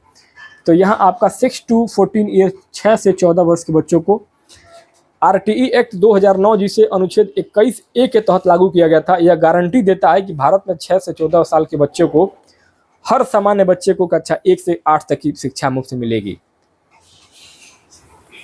आगे 97 कह रहा है कि what is the basic meaning of inclusive education. समावेशी शिक्षा का मूल अर्थ क्या है? इसका मूल अर्थ है सामान्य और विशेष आवश्यकता वाले सभी बच्चों को एक ही नियमित कक्षा में पढ़ाना। Teaching all children with normal and special needs in the same regular classroom. समावेशी का मतलब है सबको साथ लेकर चलना। इसी शिक्षा प्रणाली को जीरो रिजेक्शन पॉलिसी का सिद्धांत कहते हैं। चाहे बच्चा शारीरिक रूप से विकलांग हो, किसी पिछड़े वर्ग से हो या बहुत मेधावी हो, सबको अलग अलग स्कूलों में नहीं बल्कि एक ही छत के नीचे एक ही रेगुलर क्लास में पढ़ाया जाएगा। यही आपका समावेशी शिक्षा का मतलब है। 98 कराए कि what is the best teaching learning material TLM to clarify the concept of latitudes and longitudes while teaching geography in class. कक्षा में भूगोल पढ़ाते समय अक्षांश और देशांतर रेखाओं की अवधारणा स्पष्ट करने के लिए सबसे बेहतरीन शिक्षण सामग्री टीएलएम क्या होगा? तो इसमें ग्लोब आपका सबसे बेस्ट उदाहरण होगा। ग्लोब पर अक्षांश और देशांतर दोनों जो है पृथ्वी पर खींची गई काल्पनिक रेखाएं दिखती हैं ग्लोब पर, क्योंकि हमारी पृथ्वी एक चपटा कागज नहीं है, बल्कि यह एक 3D गोलाकार आकार का है। इसलिए 3D गोल रेखाओं का असली कॉन्सेप्ट बच्चों को तभी समझ आएगा जब शिक्षक एक 3D मॉडल का इस्तेमाल करेगा, और वो 3D मॉडल आपका ग्लोब होता है। 99 कह रहा है कि according to Bloom taxonomy which is the highest level of the cognitive domain. Bloom की टेक्सोनॉमी के अनुसार ज्ञानात्मक पक्ष का सबसे उच्चतम स्तर कौन सा है? तो यह है आपका मूल्यांकन, इवैल्यूएशन। बेंजामिन ब्लूम ने 1956 में शैक्षिक उद्देश्यों का वर्गीकरण किया था। उन्होंने ज्ञानात्मक पक्ष में 6 स्तर दिए थे। पहला ज्ञान, जो सबसे निचला स्तर है, उसके बाद बोध यानी कॉम्प्रिहेंशन, उसके बाद अनुप्रयोग यानी एप्लीकेशन, उसका चौथा आता है विश्लेषण एनालिसिस, और पांचवा संश्लेषण यानी सिंथेसिस, और छठवां मूल्यांकन यानी कि इवैल्यूएशन। तो सबसे उच्चतम स्तर पर आपका हाईएस्ट लेवल पर जहां बच्चा सही गलत का जजमेंट कर सकता है वह मूल्यांकन होता है। Next 100 question number 100, what is the greatest advantage of the story telling method in teaching social science? सामाजिक विज्ञान शिक्षण में कहानी कथन विधि स्टोरी टेलिंग मेथड का सबसे अधिक लाभ क्या है? इसका सबसे अधिक लाभ है आपका ऑप्शन नंबर बी, यह छात्रों में कल्पना शक्ति और विषय के प्रति रुचि जागृत करती है। It's awakens imagination and interest in the subject among students. Option number आपका बी करेक्ट हो जाएगा, क्योंकि सामाजिक विज्ञान खासकर इतिहास बच्चों को अक्सर उबाऊ बोरिंग लगता है, क्योंकि इसमें सिर्फ तारीखें और तथ्य होते हैं। तो जब एक टीचर महाराणा प्रताप या रानी लक्ष्मीबाई के जीवन को एक कहानी की तरह सुनाता है तो बच्चे बोर नहीं होते हैं, वे अपने दिमाग में उस दृश्य की कल्पना करने लगते हैं, जिससे विषय में उनका इंटरेस्ट बढ़ जाता है और वे चीज़ें कभी भूलते नहीं हैं। Next question number 101, what is the name of the famous book written the Megasthenes describing Maurya society? Megasthenes के द्वारा लिखित प्रसिद्ध पुस्तक का क्या नाम है जिसमें मौर्यकालीन समाज का वर्णन है? इसका नाम है इंडिका। ऑप्शन नंबर आपका बी करेक्ट हो जाएगा। मेगास्थनीज एक यूनानी ग्रीक राजदूत था जिसे सेल्यूकस निकेटर ने चंद्रगुप्त मौर्य के दरबार में भेजा था। उसने इंडिका नाम की किताब लिखी थी जिसमें मौर्य प्रशासन, पाटलिपुत्र नगर और उस समय के समाज का बहुत सुंदर वर्णन किया गया था। Next question number 102, between whom was the first battle of Panipat 1526 AD fought? Panipat का प्रथम युद्ध 1526 ईस्वी किनके बीच लड़ा गया था? तो ये लड़ा गया था आपका बाबर और इब्राहिम लोदी। ऑप्शन नंबर आपका बी करेक्ट हो जाएगा। 21 अप्रैल 1526 को लड़े गए पानीपत के प्रथम युद्ध में मुगल शासक बाबर ने दिल्ली सल्तनत के सुल्तान इब्राहिम लोदी को हराया था, और इसी युद्ध के साथ भारत में दिल्ली सल्तनत का हमेशा के लिए अंत हो गया और मुगल साम्राज्य की नींव पड़ी। बाबर ने इसी युद्ध में पहली बार तुलगनुमा युद्ध नीति और तोपखाने का इस्तेमाल किया था, जिससे उसे जीत मिली थी। 103, 103, who founded the Brahmo Samaj who is also known as the father of modern India? Brahmo Samaj की स्थापना किसने की थी जिन्हें आधुनिक भारत का जनक भी कहा जाता है? तो ये कहा जाता है आपका राजा राम मोहन रॉय। ऑप्शन नंबर आपका बी करेक्ट हो जाएंगे। 1828 में राजा राम मोहन राय ने ब्रह्म समाज की स्थापना किया था, और इन्हें आधुनिक भारत का जनक भी कहा इसलिए कहा जाता है क्योंकि इन्होंने भारतीय समाज में फैली कुरीतियों को मिटाने के लिए साइंटिफिक और मॉडर्न अप्रोच अपनाई थी। 1829 में लॉर्ड विलियम बेंटिक के साथ मिलकर इन्होंने ही सती प्रथा, सती सिस्टम का अंत करवाया था, और स्वामी दयानंद सरस्वती ने आर्य समाज की स्थापना किया था। ठीक है, नेक्स्ट आगे question number 104, Swaraj is my birthright and I shall have it, who gave this famous slogan? Swaraj मेरा जन्मसिद्ध अधिकार है और मैं इसे लेकर रहूंगा, ये प्रसिद्ध नारा किसने दिया था? तो ये दिया था बाल Gangadhar Tilak. Option number C correct हो जाएगा। भारतीय स्वतंत्रता संग्राम के दौरान यह शक्तिशाली नारा गरम दल के प्रमुख नेता लोकमान्य बाल गंगाधर तिलक ने दिया था। तिलक जी लाल बाल पाल की तिकड़ी में से एक थे, और उनका मानना था कि आज़ादी अंग्रेजों से भीख मांग करके नहीं मिलेगी, बल्कि यह हमारा हक है और इसे लड़ कर लेना पड़ेगा। इन्होंने ही गणपति उत्सव और शिवाजी उत्सव की शुरुआत भी की थी। 105 in the year 1905 during whose tenure as viceroy did the partition of Bengal take place। 1905 में बंगाल विभाजन किस वायसराय के कार्यकाल में हुआ था? तो ये हुआ था लॉर्ड कर्जन के समय में, ऑप्शन नंबर ए। 1905 में ब्रिटिश वायसराय लॉर्ड कर्जन ने बंगाल को दो हिस्सों में, एक पूर्वी बंगाल और एक पश्चिम बंगाल में बांट दिया। अंग्रेजों ने दुनिया को बहाना दिया कि बंगाल बहुत बड़ा है और प्रशासनिक सुविधा के लिए इसे बांटना जरूरी है, लेकिन असली मकसद फूट डालो और राज करो की नीति के तहत हिंदू मुस्लिम एकता को तोड़ना और राष्ट्रीय आंदोलन को कमजोर करना, इसके विरोध में जो है वो स्वदेशी आंदोलन चलाया गया था। 106 कह रहा है कि where did Mahatma Buddha give his first sermon which is called Dharmachakra Pravartan. Mahatma Buddha ने अपना पहला उपदेश कहाँ दिया था जिसे धर्मचक्र प्रवर्तन कहा जाता है?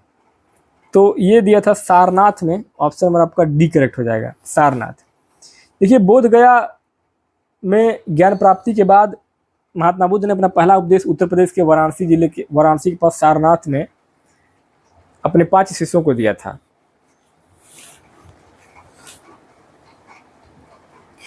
107 कह रहा था कि through how many states of India does the tropic of Cancer 23.5 degree north pass. कर्क रेखा Tropic of Cancer 23.5 degree north Bharat के कितने राज्यों से होकर गुजरती है? तो ये गुजरती है टोटल 8 राज्यों से, ऑप्शन नंबर सी। कर्क रेखा भारत को लगभग 2 बराबर हिस्सों में बांटती है और टोटल 8 राज्यों से होकर के गुजरती है। 108 कह रहा है कि Kaziranga national park is world famous for the conservation of which animal. Kaziranga राष्ट्रीय उद्यान किस जानवर के संरक्षण के लिए विश्व प्रसिद्ध है? तो यह है आपका एक सींग वाला गेंडा, एक सींग वाला वन हॉर्न्ड रिनोस, यानी कि काजीरंगा नेशनल पार्क असम में है और यह पूरी दुनिया में एक सींग वाले गेंडे के लिए, एक सींग वाले गेंडे की सबसे बड़ी आबादी के लिए मशहूर है। इसे यूनेस्को विश्व धरोहर स्थल भी घोषित किया गया है यूनेस्को के द्वारा। और एशियाई शेर के लिए गुजरात का गिर राष्ट्रीय उद्यान। 116 कह रहा है कि which of the following rivers is called the सरो ऑफ बिहार। निम्नलिखित में से किस नदी को बिहार का सरो ऑफ बिहार कहा जाता है? तो ये कोसी नदी को कहा जाता है। कोसी नदी को बिहार का शोक कहा जाता है। ऐसा इसलिए है क्योंकि यह नदी बहुत तेज गति से पहाड़ से नीचे उतरती है और अपने साथ बहुत सारा मलबा लेकर आती है। इस वजह से यह अपना रास्ता बार बार बदल लेती है, जिससे उत्तरी बिहार में हर साल भयंकर बाढ़ आती है और जान माल का भारी नुकसान होता है। दामोदर नदी को पहले बंगाल का शोक कहा जाता था। ठीक है। 110 which gas has the highest percentage in the earth atmosphere. पृथ्वी के वायुमंडल में किस गैस का प्रतिशत सबसे अधिक है? तो ये हो जाएगा आपका नाइट्रोजन, ऑप्शन नंबर सी। हमारे वायुमंडल में एटमॉस्फेयर में सबसे ज़्यादा नाइट्रोजन गैस पाई जाती है, लगभग 78%। उसके बाद 21% ऑक्सीजन, 0.93% आर्गन और 0.03% और 0.04% कार्बन डाइऑक्साइड पाया जाता है। 111 which state of India has the longest coast line. Bharat के किस राज्य की तट रेखा सबसे लंबी है? तो सबसे लंबी है गुजरात की, ऑप्शन नंबर डी। भारत की कुल समुद्री तट रेखा लगभग 7516.6 किलोमीटर। राज्यों में सबसे लंबी तट रेखा गुजरात की है, लगभग 1214 किलोमीटर। अगर एग्जाम में पूछे कि दक्षिण भारत या प्रायद्वीपीय भारत में सबसे लंबी तटरेखा किसकी है, तब आपका उत्तर में आंध्र प्रदेश होगा, लेकिन पूरे भारत में जो है वो गुजरात नंबर 1 पर है। 112 कह रहा है कि what is the inner most layer of the earth called which is mainly made of nickel and iron. पृथ्वी की सबसे आंतरिक परत को क्या कहा जाता है जो मुख्य रूप से निकिल और लोहे की बनी होती है? इसको कहते हैं क्रोड नीफे। पृथ्वी की संरचना 3 परतों से मिलकर बनी है, क्रस्ट, मेटल और सबसे अंदर वाली परत को क्रोड बोलते हैं। पृथ्वी का क्रोड बहुत ही भारी धातुओं से बना है। इसमें मुख्य रूप से निकिल और फेरम यानी कि निकिल और लोहा पाया जाता है, इसलिए ज्योग्राफी की भाषा में क्रोड को नीफे भी कहा जाता है। Next question number 113, 113 article 17 of the Indian constitution is related to what? भारतीय संविधान का अनुच्छेद 17 आर्टिकल किससे संबंधित है? तो ये है आपका छुआछूत का अंत और अस्पृश्यता का कानून, abolition of untouchability. 114, what is the minimum age limit prescribe for the election of the post of president? Bharat के राष्ट्रपति पद के चुनाव के लिए न्यूनतम आयु सीमा कितनी होती है? तो राष्ट्रपति के लिए आपको 35 वर्ष की उम्र होनी चाहिए। संविधान के अनुच्छेद 58 के अनुसार भारत का राष्ट्रपति, प्रेसिडेंट या उपराष्ट्रपति बनने के लिए हर व्यक्ति की उम्र 35 साल होनी चाहिए। 115, who is the ex officio chairman of the Rajya Sabha? Rajya Sabha का पदेन सभापति कौन होता है? तो ये होता है आपका उपराष्ट्रपति, वाइस प्रेसिडेंट। भारतीय संविधान के अनुच्छेद 64 और 89 के अनुसार जो भी व्यक्ति भारत का उपराष्ट्रपति चुना जाएगा वो अपने आप बाय डिफॉल्ट राज्यसभा का चेयरमैन यानी कि सभापति बन जाएगा। पदेन मतलब एक्स ऑफिशियो का मतलब ही यही होता है कि एक पद ग्रहण करते ही दूसरा पद अपने आप मिल जाना। इसी कारण से उपराष्ट्रपति को सैलरी भी उपराष्ट्रपति की पद की नहीं बल्कि राज्यसभा के सभापति के रूप में काम करने की मिलती है। 116 कह रहा था कि by which constitutional amendment was the right to property remove from the list of fundamental right? संपत्ति के अधिकार को किस संविधान संशोधन के द्वारा मौलिक अधिकारों की सूची से हटा दिया गया? 44वें अमेंडमेंट 1978, 44th अमेंडमेंट 1978। देखिए, मूल संविधान में हमारे पास 7 मौलिक अधिकार थे जिनमें संपत्ति का अधिकार शामिल था आर्टिकल 31 में, लेकिन विकास कार्यों और जमीन अधिग्रहण में आ रही कानूनी दिक्कतों के कारण 1978 में मोरारजी देसाई की सरकार ने 44वां संविधान संशोधन किया। इसके द्वारा संपत्ति के अधिकार को मौलिक अधिकारों से हटा करके संविधान के अनुच्छेद 3AA के अंतर्गत केवल एक विधिक कानूनी अधिकार लीगल राइट बना दिया गया। 117 कह रहा है कि at present how many fundamental duties are include in the Indian constitution? वर्तमान में भारतीय संविधान में कुल कितने मौलिक कर्तव्य शामिल हैं? तो वर्तमान में मौलिक कर्तव्य हैं आपके टोटल 11, ऑप्शन नंबर सी। मूल संविधान में एक भी मौलिक कर्तव्य नहीं था। इन्हें स्वर्ण सिंह समिति की सिफारिश पर 1976 में 42वां संविधान संशोधन के द्वारा भाग 4A और अनुच्छेद 51A में जोड़ा गया। 1976 में केवल 10 मौलिक कर्तव्य जोड़े गए थे, लेकिन 2002 में 86वें संविधान संशोधन के द्वारा 11वां कर्तव्य ये जोड़ा गया कि 6 से 14 साल के बच्चे को शिक्षा का अवसर दिया जाएगा, अनिवार्य है। इसलिए वर्तमान में 11 जो है वो आपके मौलिक कर्तव्य बने हैं। 118 है कि by whom is the governor of state appointed? किसी राज्य के राज्यपाल की नियुक्ति किसके द्वारा की जाती है? तो ये भारत के राष्ट्रपति के द्वारा की जाती है, प्रेसिडेंट ऑफ इंडिया। 119 कह रहा है कि in India white revolution operation flood is related to which sector? Bharat में श्वेत क्रांति जो है व्हाइट रिवोल्यूशन किससे हुआ था? तो ये दुग्ध उत्पादन, मिल्क प्रोडक्शन से हुआ था। 120 इन which year was the NITI Aayog constituted in the place of the planning commission? NITI Aayog के स्थान पर योजना आयोग के स्थान पर नीति आयोग का गठन किस वर्ष किया गया था? तो ये किया गया था आपका 1 जनवरी 2000। यहां थोड़ा सा ध्यान दीजिएगा, नीति आयोग की घोषणा 2014 में हुई थी, लेकिन इसका आधिकारिक गठन कॉन्स्टिट्यूशनल इस्टेब्लिशमेंट 1 जनवरी 2015 को हुआ था। तो यहाँ आपका ऑप्शन नंबर बी 1 जनवरी 2015 आपका करेक्ट हो जाएगा।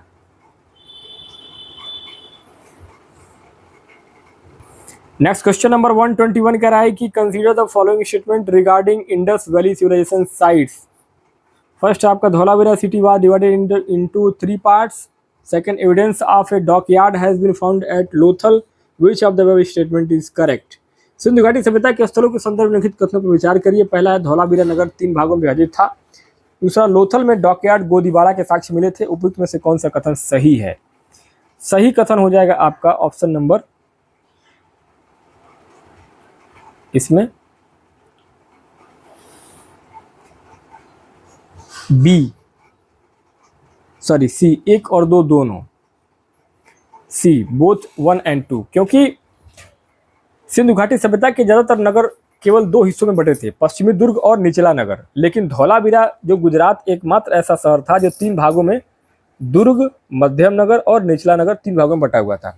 वहीं लोथल एक प्रमुख बंदरगाह था जहां से मेसोपोटामिया के साथ व्यापार होता था, इसलिए वहां जहाजों के रुकने के लिए पक्की ईंटों का एक डॉकयार्ड यानी कि गोदीबाड़ा मिला था। Question number 122, in the context of administration of the Chola empire what did the term Ur means? Chola साम्राज्य के प्रशासन के संदर्भ में उर शब्द का क्या अर्थ था? तो उसका मतलब था option number C, general settlement, village assembly of peasant, किसानों की सामान्य बस्ती या ग्राम सभा। दक्षिण भारत के चोल साम्राज्य में स्थानीय स्वशासन, लोकल सेल्फ गवर्नमेंट बहुत मजबूत था। वहां आम किसानों के गांव या उनकी सभा को उर कहा जाता था। क्वेश्चन नंबर 123 करें कि match the following author and book, कौन से ऑथर की कौन सी बुक है? तो यहाँ मैचिंग सिस्टम में अगर देखेंगे तो ऑप्शन नंबर ए करेक्ट हो जाएगा। ए का दूसरा विशाख दत्त का जो है वो मुद्रा राक्षस हो जाएगा। बी का पहला कलहड़ का जो है वो राज तरंगिणी, बाणभट्ट का हो जाएगा आपका सी का तीसरा कादम्बनी, और शूद्रक का हो जाएगा आपका मृच्छकटिकम। देखिए, मुद्रा राक्षस में चंद्रगुप्त मौर्य के समय की कूटनीति का वर्णन है। राज तरंगिणी में कश्मीर का इतिहास है और यह पहली प्रमाणिक ऐतिहासिक पुस्तक मानी जाती है, राज तरंगिणी। कादम्बरी बाणभट्ट हर्षवर्धन के दरबारी कवि का प्रसिद्ध उपन्यास है। और मृच्छकटिकम जो है मिट्टी की गाड़ी, शूद्रक का एक प्रसिद्ध नाटक है मृच्छकटिकम। नेक्स्ट आगे 124 करें कि arrange the following events of the Indian freedom struggle in the chronological order, भारतीय स्वतंत्रता संग्राम की निम्नलिखित घटनाओं को कालानुक्रम व्यवस्थित कीजिए। समय के हिसाब से इसको मेंशन करना है आपको। तो यहाँ आपका 124 में राइट आंसर हो जाएगा ऑप्शन नंबर ए। सबसे पहले 1342 यानी कि सबसे पहले क्रिप्स मिशन आएगा जो कि 1942 में। उसके बाद तीसरा आएगा भारत छोड़ो आंदोलन जो कि 1942 में ये भी हुआ था। उसके बाद वेवेल योजना आपका 1945 में, और कैबिनेट मिशन 1946 में हुआ था। आगे 125 ड्यूरिंग द सल्तनत period which ruler establish the दीवाने अमीर कोही डिपार्टमेंट ऑफ एग्रीकल्चर, सल्तनत काल में दीवाने अमीर कोही कृषि विभाग की स्थापना किस शासक ने की थी? तो यहां आपका मोहम्मद बिन तुगलक, ऑप्शन नंबर सी। दीवाने अमीर कोही एक नया कृषि विभाग था जिसे मोहम्मद बिन तुगलक ने बनाया था। जब दोआब क्षेत्र में भयंकर अकाल पड़ा था तब किसानों को राहत देने, उन्हें सोंधर यानी कृषि ऋण बांटने और खेती योग्य जमीन का विस्तार करने के लिए इस विशेष विभाग का गठन किया था मोहम्मद बिन तुगलक ने। 126 कह रहा है कि match the event of Buddha life with their symbols, Buddha के जीवन की घटनाओं और उनके प्रतीकों को सुमेलित करिए। यहाँ आपका ऑप्शन नंबर ए करेक्ट हो जाएगा। ए का हो जाएगा दूसरा, यानी जन्म जो है वो कमल एवं बौद्ध धर्म की कला और मूर्तिकला में भगवान बुद्ध के जीवन को प्रतीक में दिखाया गया है। जन्म जो है वो आपका कमल से। ज्ञान प्राप्ति जो है बी का चौथा हो जाएगा। प्रथम उपदेश जो है वो आपका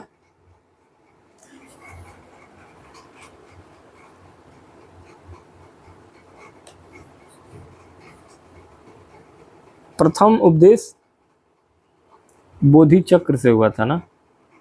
ज्ञान प्राप्ति बोधि वृक्ष से हुआ था। ज्ञान प्राप्ति आपका डी का तीसरा होगा, सी का पहला होगा। महानिर्वाण जो है महापरिनिर्वाण जो है वो क्या है आपका स्तूप है। ठीक है, महापरिनिर्वाण क्या है? देखिए, जन्म जो है वो कमल से हुआ था, ज्ञान प्राप्ति बोधि वृक्ष पीपल से, और पहला उपदेश चक्र से महापरिनिर्वाण मृत्यु स्तूप से दर्शाया जाता है। तो इसके अलावा गृह यानी घर छोड़ने का जो प्रतीक था वो क्या था, घोड़ा था उनका। आगे 127 कह रहा था कि which one of the following is not a cold ocean current, निम्नलिखित में से कौन सी एक ठंडी महासागरीय जलधारा नहीं है। तो यह आपका अगुलहास जलधारा, अगुलहास करंट। देखिए अगुलहास एक गर्म महासागरीय जलधारा है जो हिंद महासागर इंडियन ओशियन में अफ्रीका के पूर्वी तट के सहारे बहती है। 128 कह रहा है कि choose the incorrect statement regarding आप सिस्मिक वेव, यानी कि भूकंपीय तरंगों के बारे में कौन सा कथन गलत है। तो यह है आपका ऑप्शन नंबर सी, धरातलीय तरंगे एल वेव सबसे कम विनाशकारी होती है, surface wave L wave are the least destructive. देखिए यह कथन बिल्कुल गलत है, पी तरंगे सबसे तेज होती हैं और यस तरंगे केवल ठोस होती हैं, लेकिन जब बात तबाही की आती है तो धरातली तरंगे यानी कि एल वेव सबसे अधिक विनाशकारी, मोस्ट डिस्ट्रक्टिव होती हैं। ये सबसे अंत में सतह पर पहुंचती हैं और पूरी जमीन को ही हिला कर रख देती हैं, जिससे इमारतें गिर जाती है। 129 कह रहा है कि match the local name of shifting cultivation in the world. यहाँ आपका मिल्पा हो जाएगा मैक्सिको मध्य अमेरिका, लदांग हो जाएगा आपका मलेशिया, सी का हो जाएगा आपका पहला, रोका ब्राज़ील, और रे हो जाएगा आपका वियतनाम, डी का तीसरा। देखिए अस्थानांतरित कृषि को दुनिया भर में अलग अलग नामों से जाना जाता है। भारत में इसे झूम खेती कहते हैं, खासकर पूर्वोत्तर राज्यों आसाम मेघालय में। मैक्सिको में मिल्पा और ब्राज़ील में रोका नाम बहुत बार एग्जाम में रिपीट हुआ है। 130 If it is 10 AM in London Greenwich 0 degree, what will be the time at a place located at the 45 degree east longitude? यदि लंदन ग्रीनविच 0 डिग्री में सुबह के 10 बज रहे हैं तो 45 डिग्री पूर्वी देशांतर ईस्ट लॉन्गिट्यूड पर स्थित स्थान पर समय क्या होगा। तो यहाँ आपका राइट आंसर हो जाएगा 1 बजे, दोपहर का 1 बजे 1 PM,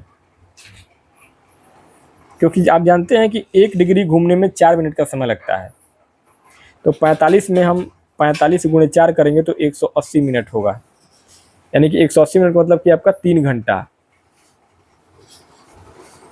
131 करें कि what is the correct west to east order in the following passes of the Himalayas. Himalaya के निम्नलिखित दर्रों का पश्चिम से पूरब की ओर सही क्रम क्या होगा। 2 3 1 4, ऑप्शन नंबर 1 करेक्ट हो जाएगा, 2 3 1 4। देखिए आपको भारत के नक्शे में राज्यों की लोकेशन पश्चिम से पूर्व विजुअलाइज करनी होगी, मानना पड़ेगा। सबसे पहले आपका जो जिला आएगा लद्दाख, सबसे पश्चिम में लद्दाख में है। उसके बाद से आपका सिपकीला जो कहाँ है आपका हिमाचल प्रदेश में आता है, जहाँ से सतलुज नदी भारत में प्रवेश करती है। उसके बाद आपका आता है नाथुला सिक्किम में आता है, और लास्ट में आता है सबसे आपका बोमडिला अरुणाचल प्रदेश। तो आपका जो क्रम होगा सबसे पहले आपका लद्दाख के बाद हिमाचल के बाद सिक्किम के बाद अरुणाचल। 132 कह रहा है कि regarding the earth atmosphere where is the tropic located, यानी कि पृथ्वी के वायुमंडल के संबंध में क्षोभ सीमा ट्रॉपिक कहाँ स्थित होती है। बिटवीन ट्रोपोस्फीयर एंड स्ट्रेटोस्फीयर, क्षोभ मंडल और समताप मंडल के बीच में। देखिए पॉज का मतलब होता है रुकना या सीमा। वायुमंडल की सबसे निचली परत क्षोभ मंडल मानी जाती है और उसके ऊपर समताप मंडल होता है। इन दोनों परतों को अलग करने वाली जो 1.5 किलोमीटर मोटी संक्रमण परत होती है, ट्रांजिशन जोन होती है, उसे ही क्षोभ सीमा कहा जाता है, ट्रोपोपॉज। 133 कह रहा है कि under which article of the constitution of India is it provided that even during national emergency article 20 and 21 can not be suspended. Bharat के संविधान के किस अनुच्छेद के तहत यह प्रावधान किया गया है कि राष्ट्रीय आपातकाल के दौरान भी अनुच्छेद 20 और 21 को निलंबित नहीं किया जा सकता है। तो यह है आपका आर्टिकल 359, अनुच्छेद 359। यह प्रावधान 1978 में 44वें संविधान संशोधन के द्वारा किया गया था। 1975 की इमरजेंसी के बुरे अनुभवों के बाद यह तय किया गया कि अनुच्छेद 359 के तहत राष्ट्रपति आपातकाल के दौरान अन्य मौलिक अधिकारों को निलंबित कर सकते हैं, लेकिन अनुच्छेद 20 अपराधों के लिए दोष सिद्धि के संबंध में संरक्षण और अनुच्छेद 21 प्राण और दैहिक स्वतंत्रता को किसी भी हाल में सस्पेंड नहीं किया सकता है। 134 134 which of the following statement is false regarding money bill. धन विधेयक के संदर्भ में निम्नलिखित में से कौन सा कथन असत्य है? तो धन विधेयक के बारे में बात होगी तो आपका ऑप्शन नंबर डी करेक्ट हो जाएगा। धन विधेयक पर असहमति होने पर राष्ट्रपति दोनों सदनों की संयुक्त बैठक ज्वाइंट सिटिंग बुला सकता है। The president can summon a joint sitting of both houses in the case of disagreement. यह कथन आपका बिल्कुल गलत होगा। देखिए, संविधान के अनुच्छेद 110 में धन विधेयक की परिभाषा है। धन विधेयक पर लोकसभा के पास असीमित पावर होती है, अनलिमिटेड पावर है। राज्यसभा इसे सिर्फ 14 दिन तक रोक सकती है और उसे इसमें कोई भी बदलाव करने की पावर नहीं होती है। इसलिए धन विधेयक के मामले में सदनों के बीच डेडलॉक हो ही नहीं सकता है। तो इसलिए संयुक्त बैठक ज्वाइंट सिटिंग आर्टिकल 160 बुलाने का कोई प्रावधान है ही नहीं। 135 कह रहा है कि arrange the following committee in the chronological order according to the their year of formation. निम्नलिखित समितियों को उनके गठन के वर्ष के अनुसार काल क्रमानुसार व्यवस्थित करिए। तो काल क्रमानुसार व्यवस्थित करेंगे तो 1 3 4 2 ऑप्शन नंबर ए। बलवंत राय मेहता समिति 1957 में त्रिस्तरीय पंचायत की सिफारिश किया गया था। उसके बाद अशोक मेहता समिति 1977 में द्विस्तरीय पंचायत की सिफारिश। उसके बाद से आपका GBK राव समिति जो है आपका 1985 में, और सबसे लास्ट में ML सिंघवी की समिति जो है 1986 में पंचायतों को संवैधानिक दर्जा देने की सिफारिश किया गया था। आगे 136 कह रहा है कि match the schedule of the constitution with their subject correctly. संविधान की अनुसूचियों और उनके विषयों का सही मिलान करिए। तो यहाँ आपका ऑप्शन नंबर ए, चौथी अनुसूची जो है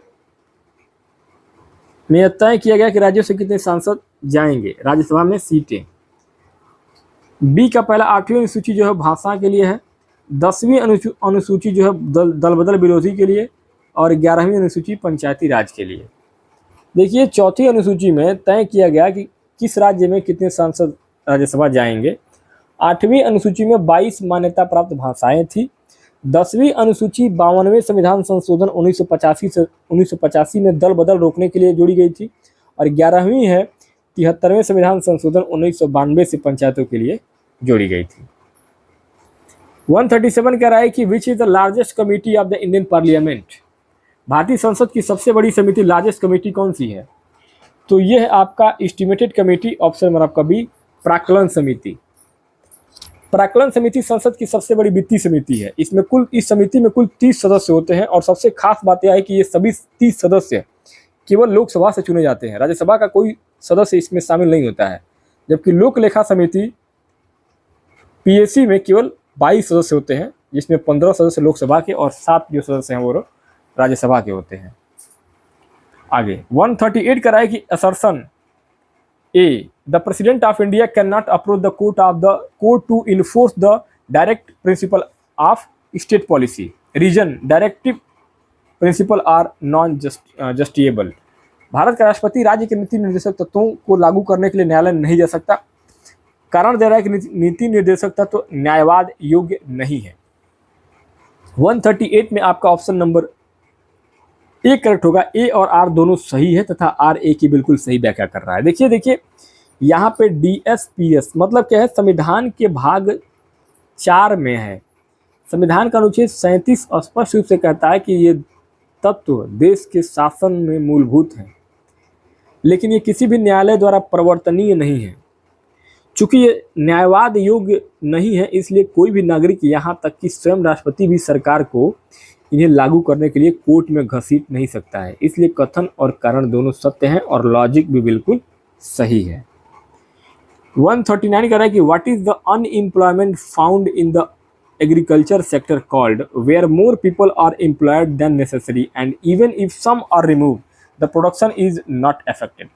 कृषि क्षेत्र में पाई जाने वाली उस बेरोजगारी को क्या कहते हैं जिसमें आवश्यकता से अधिक लोग काम पर लगे होते हैं और यदि कुछ को हटा दिया जाए तो भी उत्पादन पर कोई प्रभाव नहीं पड़ता है। तो इसको बोलते हैं प्रच्छन्न यानी छिपी बेरोजगारी, डिस्गस्ड अनएम्प्लॉयमेंट। देखिए, भारत के कृषि क्षेत्र की यह सबसे बड़ी समस्या है कि इसे छिपी हुई बेरोजगारी भी कहते हैं। मान लीजिए कि एक खेत में 2 लोगों की जरूरत है, लेकिन पूरा परिवार 5 लोग उसी खेत में काम कर रहा है। दिखने में तो 5 लोग रोजगार में लगे हैं, लेकिन अगर 3 लोगों को हटा भी दिया जाए तो भी खेत में उतना ही अनाज उगेगा। तो अर्थशास्त्र की भाषा में यहाँ उन 3 लोगों की सीमांत उत्पादकता, मार्जिनल प्रोडक्टिविटी 0 होती है। 140 कह रहा है कि which statement is correct regarding the impact of inflation. मुद्रास्फीति इन्फ्लेशन के प्रभाव के संदर्भ में कौन सा कथन सही है? तो यहाँ आपका ऑप्शन नंबर सी करेक्ट हो जाएगा, ऋणी बारोवर को लाभ होता है।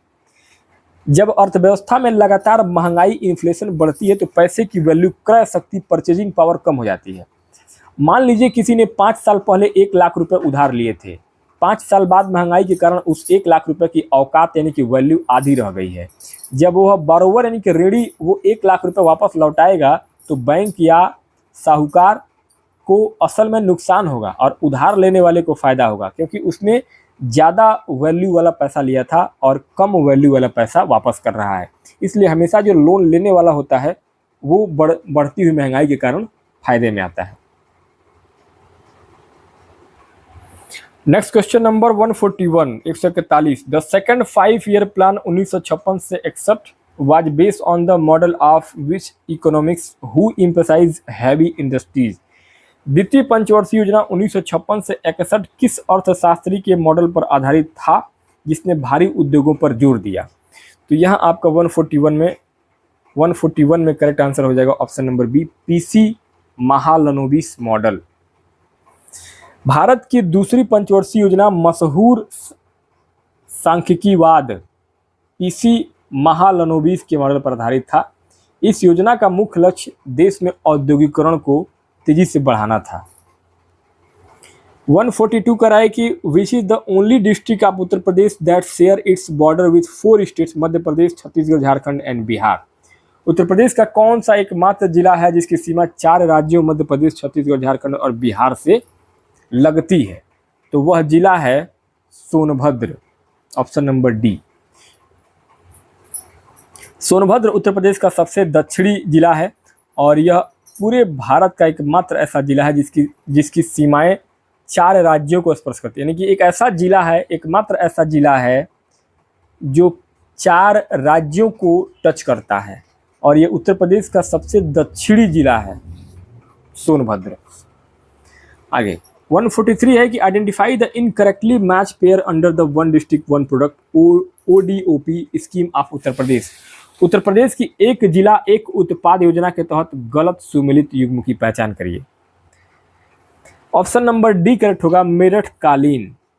देखिए, यह युग्म जो है, पेयर जो है वो गलत होगा, क्योंकि उत्तर प्रदेश में मेरठ अपने खेल के सामानों के लिए और कैंची उद्योग के लिए पूरी दुनिया में मशहूर है, कालीन के लिए नहीं। उत्तर प्रदेश में कालीन यानी कारपेट के लिए भदोही, संत रविदास नगर और मिर्जापुर प्रसिद्ध है। आपने कालीन भैया का नाम सुना होगा, कालीन भाई जो वेब सीरीज आपने देखा होगा मिर्जापुर, उस मिर्जापुर वेब सीरीज में पंकज त्रिपाठी ने जो रोल किया था कालीन भैया का, तो कालीन नाम से पता चलता है कि कालीन कहाँ का है, मिर्जापुर का है, न कि मेरठ का। मेरठ में क्या बनता है, खेल का सामान बनता है, स्पोर्ट्स के सामान बनते हैं। 144 का राय कि match the different centres of Uttar Pradesh and there leaders during the revolt of 1857 correctly. 1857 के विद्रोह के दौरान उत्तर प्रदेश के विभिन्न केंद्रों और उनके नेतृत्वकर्ताओं का सही मिलान करिए। तो सही मिलान करेंगे तो आपका ऑप्शन नंबर ए करेक्ट होगा। ए का 4 लखनऊ बेगम हजरत महल, कानपुर नाना साहब, बरेली खान अब्दुल गफ्फार खान और फैजाबाद डी का हो जाएगा 2 मौलवी अहमदुल्लाह। देखिए यहाँ पे लखनऊ से बेगम हजरत महल, इन्होंने अपने नाबालिग बेटे बिरजीस कादिर को नवाब घोषित करके विद्रोह किया था। नाना साहब और उनके सेनापति तात्या टोपे जो है वो लड़ाई के लिए बाद इसमें आए। 1857 के विद्रोह में उत्तर प्रदेश से निकले थे ये लोग। खान अब्दुल गफ्फार खान जो है बरेली से इस लड़ाई में कूदे थे। और फैजाबाद जो वर्तमान में अयोध्या कहा जाता है फैजाबाद को, इसमें मौलवी अहमदुल्ला जो है वो इस विद्रोह में शामिल हुए थे 1857 के विद्रोह में। ये लोग सब यूपी से आए थे। 145 करें कि according to the national curriculum framework NCF 2005 which of the following is not a main objective of the teaching social science at the upper primary level. राष्ट्रीय पाठ्यचर्या की रूपरेखा NCF 2005 के अनुसार उच्च प्राथमिक स्तर पर सामाजिक विज्ञान पढ़ाने का मुख्य उद्देश्य क्या नहीं है। यहाँ 145 में आपका राइट आंसर हो जाएगा ऑप्शन नंबर बी, छात्रों में स्थापित नियमों और सत्ता का बिना प्रश्न किए पालन करने की आदत डालना। To include in students the habit of obeying establish rule and authority without questioning. Option number B correct होगा। देखिए पेडागोजी का क्वेश्चन है, पेडागोजी का बहुत ही शानदार क्वेश्चन है ये वाला क्वेश्चन है 145। NCF 2005 बच्चों को केवल रटने या आंख बंद करके टीचर की बात मानने के लिए विवश नहीं करता है। बिना प्रश्न किए पालन करना, ब्लाइंड ओबीडियंस, एक नेगेटिव वर्ड है। सामाजिक विज्ञान पढ़ाने का असली मकसद बच्चों में आलोचनात्मक सोच, क्रिटिकल थिंकिंग पैदा करना होता है ताकि वे समाज की बुराइयों पर सवाल उठा सकें और उन्हें पर्यावरण और संविधान का सही जानकारी हो सके। 146 कह रहा है कि a teacher assign a project on cause of the revolt of 1857 to class 8 student which would be the most transparent and objective tools to assess the student work. एक शिक्षक कक्षा 8 के छात्रों को 1857 की क्रांति के कारण विषय पर एक प्रोजेक्ट देता है। छात्रों के कार्य का आकलन करने के लिए सबसे पारदर्शी और वस्तुनिष्ठ उपकरण कौन सा होगा? तो यहाँ आपका ऑप्शन नंबर सी करेक्ट होगा, रूब्रिक्स। रूब्रिक्स क्यों सही होगा? देखिए प्रोजेक्ट असाइनमेंट और प्रेजेंटेशन को चेक करने के लिए रूब्रिक्स सबसे बेस्ट और पारदर्शी टूल होता है। रूब्रिक्स असल में एक स्कोरिंग गाइड होती है। इसमें टीचर पहले से ही नियम तय कर देता है कि अगर बच्चे ने 5 कारण लिखे हैं तो A ग्रेड मिलेगा, 3 कारण लिखे हैं तो B ग्रेड मिलेगा, डिजाइन कैसा है, कंटेंट कैसा है। इससे चेकिंग में टीचर का कोई पक्षपात यानी कि बियास नहीं होता है और बच्चों को भी पता होता है कि उन्हें नंबर किस आधार पर मिलने हैं। इसको रूब्रिक्स बोलते हैं। नेक्स्ट क्वेश्चन नंबर 147 कह रहा है कि what strategy should a social science teacher adopt while teaching controversial topic like marginalised communities और caste system in the classroom. कक्षा में हाशिए के समुदायों यानी कि मार्जिनलाइज्ड कम्युनिटीज या जाति व्यवस्था जैसे विवादास्पद विषयों को पढ़ाते समय एक सामाजिक विज्ञान शिक्षक को क्या रणनीति अपनानी चाहिए? तो यहाँ ऑप्शन नंबर सी से होगा, ठोस तथ्यों, संविधान के अनुच्छेदों और सम्मानजनक संवाद के माध्यम से चर्चा करनी चाहिए। Discussion should be the conducted through a solid fact, constitutional articles and respectful dialogue. देखिए क्लासरूम में जब भी कोई सेंसिटिव या विवादास्पद टॉपिक आए तो टीचर को कभी भी उस टॉपिक से भागना नहीं चाहिए और न ही अपने निजी राय रखनी चाहिए। ऐसे विषयों को हमेशा भारत के संविधान के चश्मे से पढ़ना चाहिए। जैसे जाति व्यवस्था पढ़ाते समय आप अनुच्छेद 15 और अनुच्छेद 17 का हवाला देना चाहिए ताकि बच्चे में मनोवैज्ञानिक और लोकतांत्रिक सोच विकसित हो सके। 148 कह रहा है कि which is the most accurate example of A primary source in the teaching history. इतिहास के शिक्षण में प्राथमिक स्रोत प्राइमरी सोर्स का सबसे सटीक उदाहरण कौन सा होगा? तो यहाँ आपका ऑप्शन में भी जहांगीर की आत्मकथा तुजुक-ए-जहांगीरी, जहांगीर ऑटोबायोग्राफी। क्योंकि इतिहास में प्राथमिक स्रोत का मतलब होता है वो चीज़ें, वो दस्तावेज या किताबें जो बिल्कुल उसी समय उसी कालखंड में लिखी गई हो या बनाई गई हो जिस समय की हम पढ़ाई कर रहे हैं। जहांगीर ने अपनी आत्मकथा खुद उसी समय लिखी थी, इसलिए यह इतिहास का एकदम ओरिजिनल और प्राइमरी स्रोत है। बाकी जो आपके चारों ऑप्शन दिए गए हैं A, C और D, ये आधुनिक इतिहासकारों की किताब है, NCERT की किताबों से लिया गया है, लेकिन ओरिजिनल जो है वो आपका उसी समय की लिखी गई किताब को माना जाएगा। 149 कह रहा है कि what is the sequence followed by a teacher while teaching social science under the deductive method.